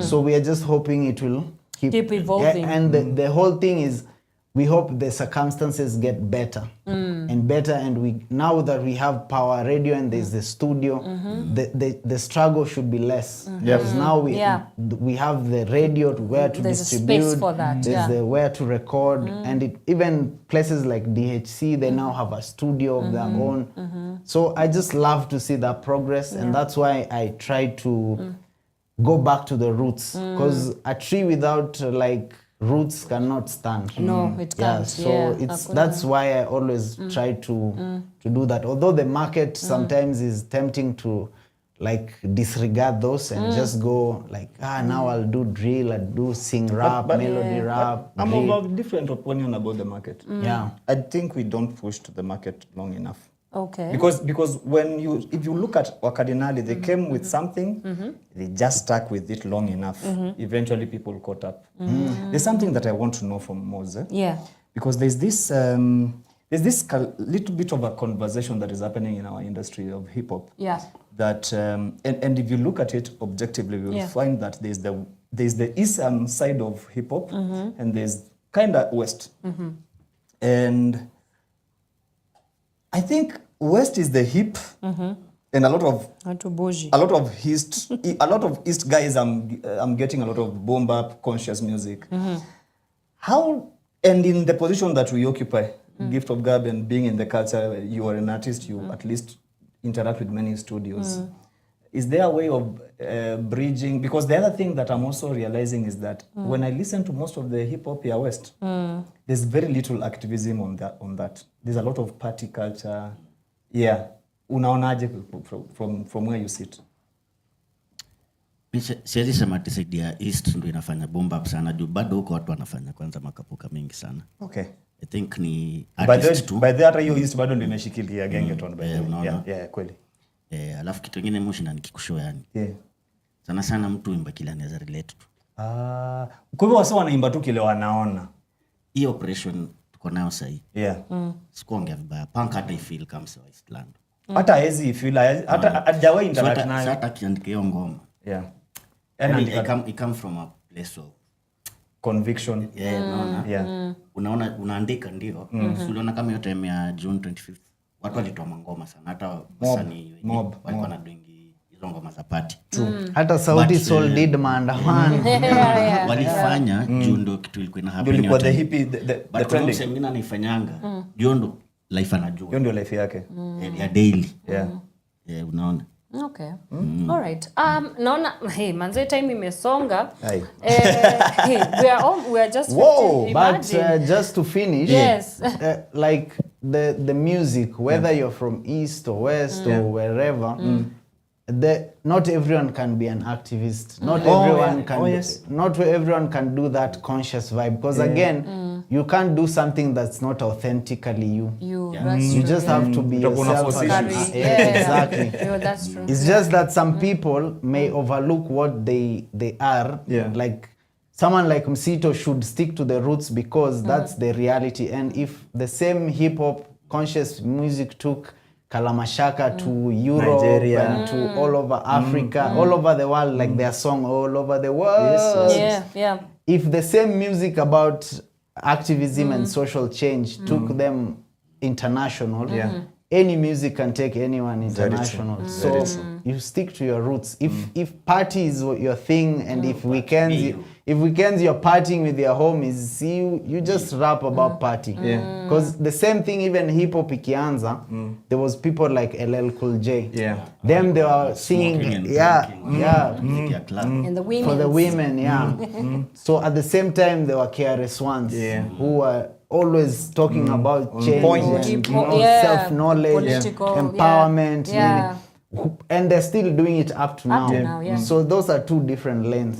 So and we need both. We need the entertainment balance, and we still need the education. Vile sema utaenda mahali watu watakuanguka nayo. Wengine wataki kusikia kwanza hizo. Kwanza tumechoka akili. Especially as a DJ. You're also a DJ. I am a DJ. There's some events you can't play. So this not even events to the same crowd. There's an hour of the night. There's an hour. The same crowd nilikuwa nimechezea hip hop tukianza. Kuna hour of the night hata najua kama ni ngoma ya hip hop naileta vipi. Exactly. Right. As we wrap up, Sauti Zetu. Do you feel this is the beginning of something new for the hip hop scene? Do you think it's a continuation of something that has been there? What are you feeling right now, I think it's something new. I mean, being able to put all these elements together on one platform or one place is something new. All the elements have been there, but putting them together and they work together.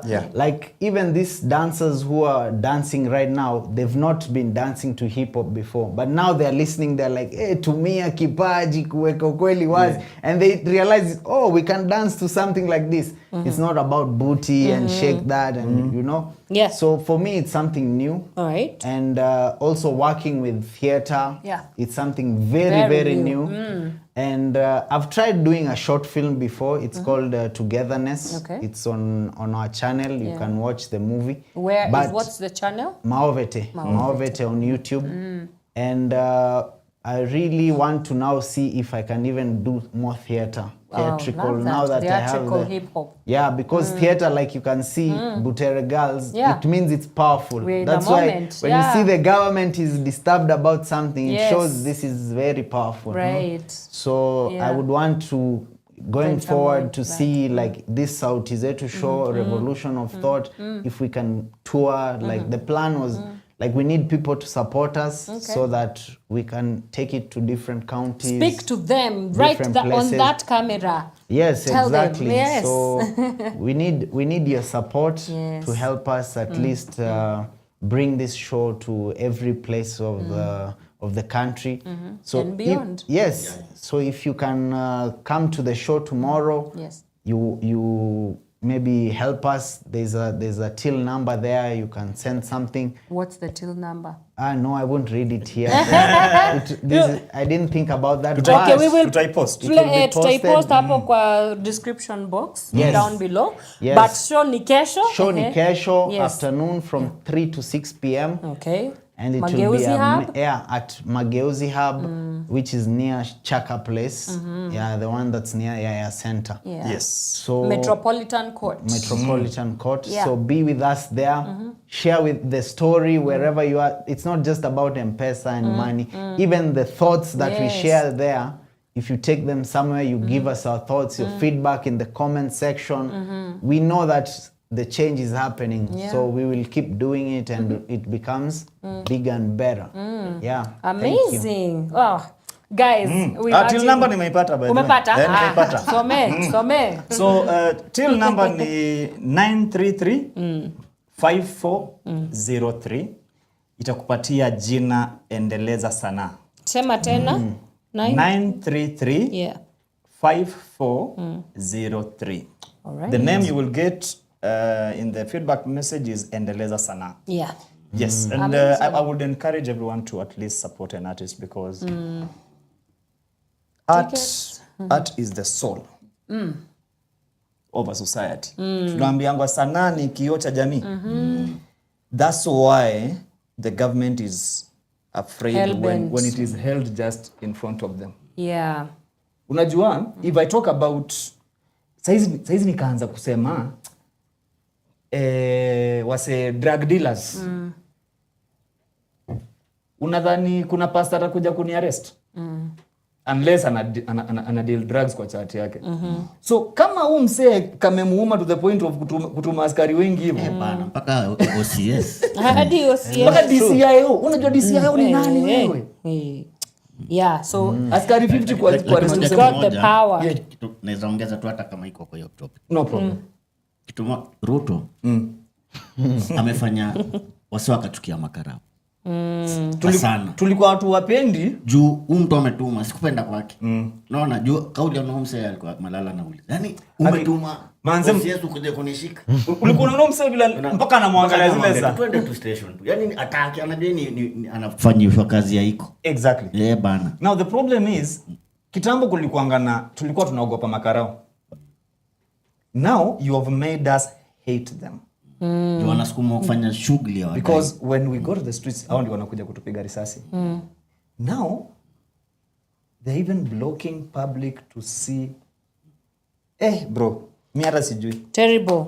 All right, we are done, guys. That's it. Like now Moi. we have to segue real quick, but thank you so much, Brima, for putting this together. We will be there. We have to be there to support. And I'm hoping to get a revolution of thoughts, even myself, yeah? Yes. So, asante sana. Super excited. And if you don't get your revolution of thoughts, we are not taking you on the tour. Okay. And I have to come on the tour. Right. Real quick, events. Any event plug that you have for this week? I will start with Sauti Zetu. Of course. It's going down at the Mageuzi Hub. Mageuzi Hub iko pale kwa ile njia ya kwenda Kawagware. Nashukia stage ya Chaka Place. Huwezi sema Lavington surely. Ama huko sio Lavington. Ushaona gari imeenda kukampeni Runda? Okay, sawa basi. Yes, so ukishuka Chaka Place, you just go nyuma kidogo kuna Metropolitan Court on your right, a green gate. All right. Shukia hapo utaona Mageuzi Hub on your right.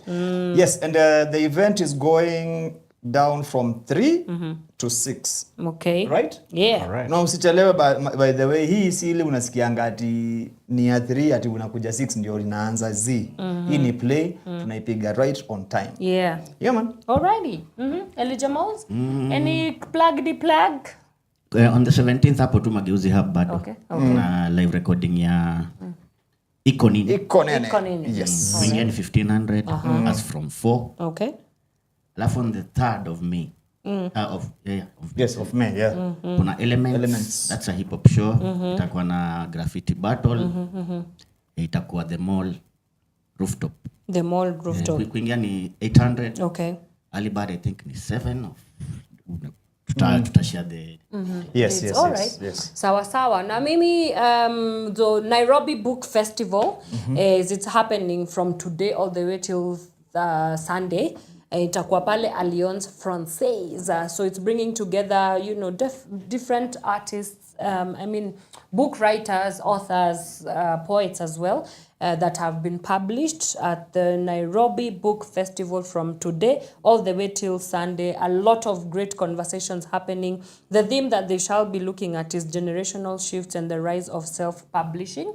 So if you want to get into the world of authorship like myself, tukutane pale hivyo leo, Alliance Française, as we do it for the culture. All right, that has been our show, yeah? Is it free? Yes, it is free, absolutely free. Free entrance. Yeah, tufike kule hivyo. It's today, tomorrow, all the way till Sunday. But before we let you go, of course, catch us every, so we have a lineup of shows. I start with Power Morning Rap.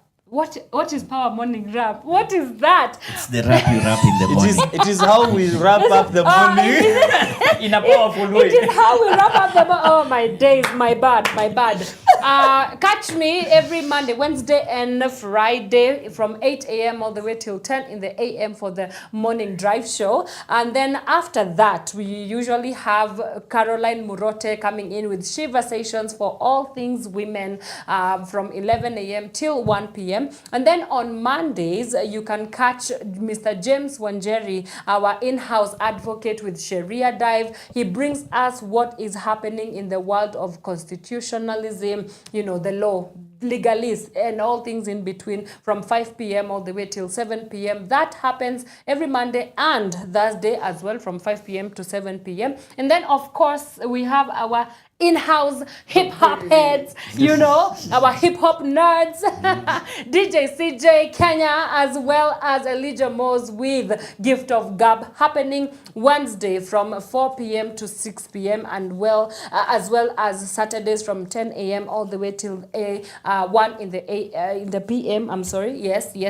So catch them for those 2 days for your hip-hop goodness. And then we also have center stage, Mr. Martin Kigondo himself, director and producer extraordinaire. He brings us everything that is happening in the world of film, the performing arts, you know, movies, just everything. Drama festival, I think, you know, he was discussing about Butere last Thursday. So catch him each and every Thursdays from 1 p.m. all the way till 4 p.m. for all that niceness. And then last but not least, our reggae nerd, Miss Flozz, brings us Ital Group from 4 p.m. all the way till 6 p.m.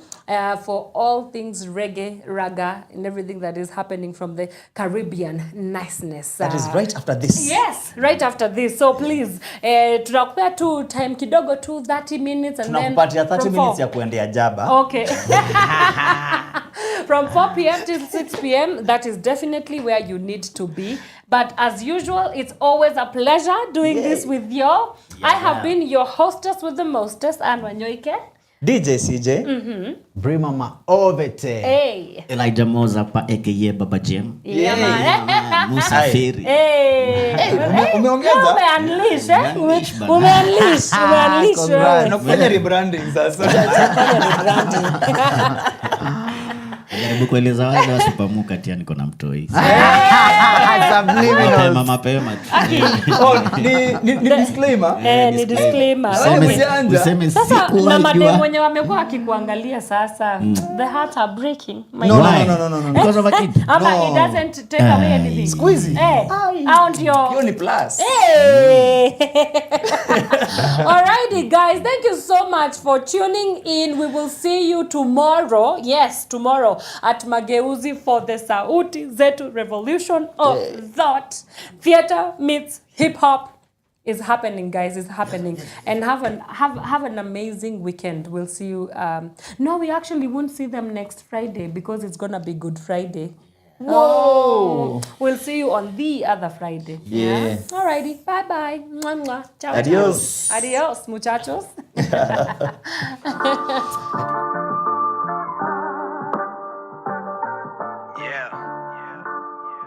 Revolution. Revolution. Itaanza when?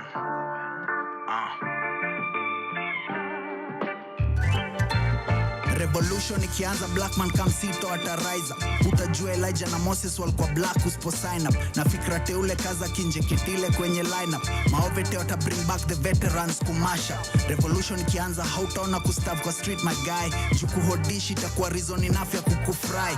GMO hazitakuwa only way ya kukuma wiki kuget by. Tutarila ukulima source za nutrients multiply. Revolution ikianza tutaacha kwa nchi ya kitu kidogo. Wananchi watagundua imeleta mashida fogo. Hautaona crown na kisimamisha na mchana kaa poko. Kubembeleza na kadenge na pesa stenje ka soko. Revolution ikianza ni cashless, mfuko zistoboke. Public servants hawatahitaji za macho ndo omoke. Jamii haita slack off ati donations za mradi zitoke. Waumini hawataitishwa sadaka za lazima ndo okoke. Tumia kipaji kuweka ukweli wazi.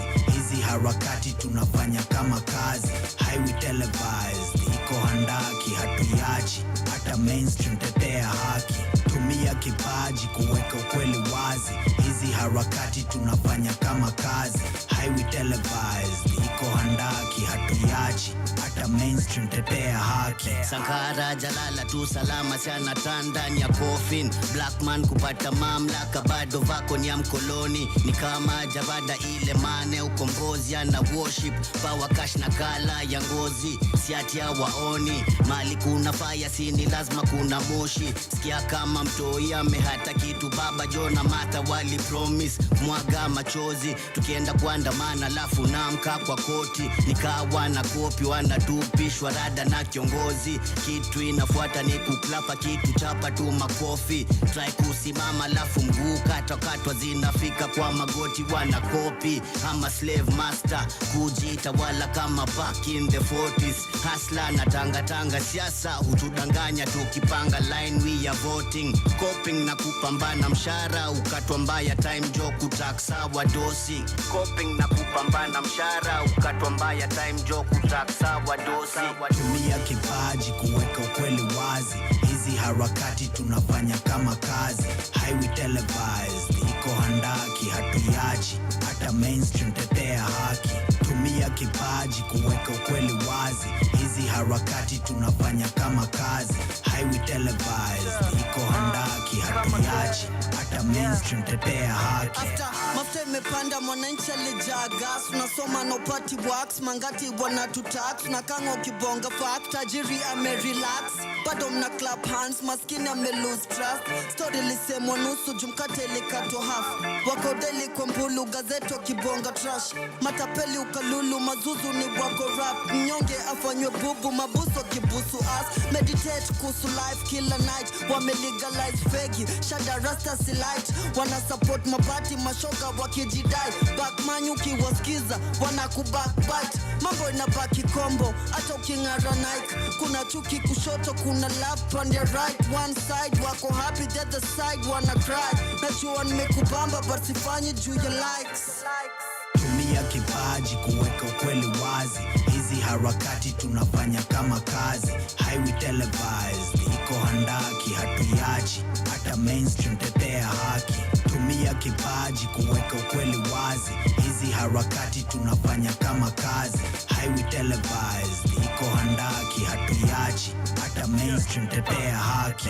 Sauti zetu hewani, shut down mitambo. Kaiche tuna Leonard Mambo. Tunarudi mutuni kwa msha sleeping giant. Lada baina hanga keeping you on a diet. Badilisha ya kwako kabla ulizo umefanyiwa nini. Asante Maovete kunikaribisha jijini. Kwetu kijijini wanasema ukiwa na subra majaliwa. Ipo siku nyasi zitageuka maziwa. Skatai japo ngombo maskini hazai. Tupo safarini tunapita tukai. Tunapanda bila ngazi. Tunapanda siki ya ngazi. Siki ya kazi iko wazi. Kile napata sija deserve. Niko na barrels on reserves na sijawai drill. Na bad midnight oil bila kujali carbon emissions. Man on a mission to see light at the end of the tunnel. Tukidig your channel. Seasoning ya food for thought I assure. Season of river flow I come back na mvua. Nourishment ya greener pastures najua. Never water down bado na grow. Tumia kipaji kuweka ukweli wazi. Hizi harakati tunafanya kama kazi. Highway televised, iko handaki hatuyachi. Hata mainstream tetea haki. Tumia kipaji kuweka ukweli wazi. Hizi harakati tunafanya kama kazi. Highway televised, iko handaki hatuyachi. Hata mainstream tetea haki. From sunrise to sunset, all day and night. Power Radio.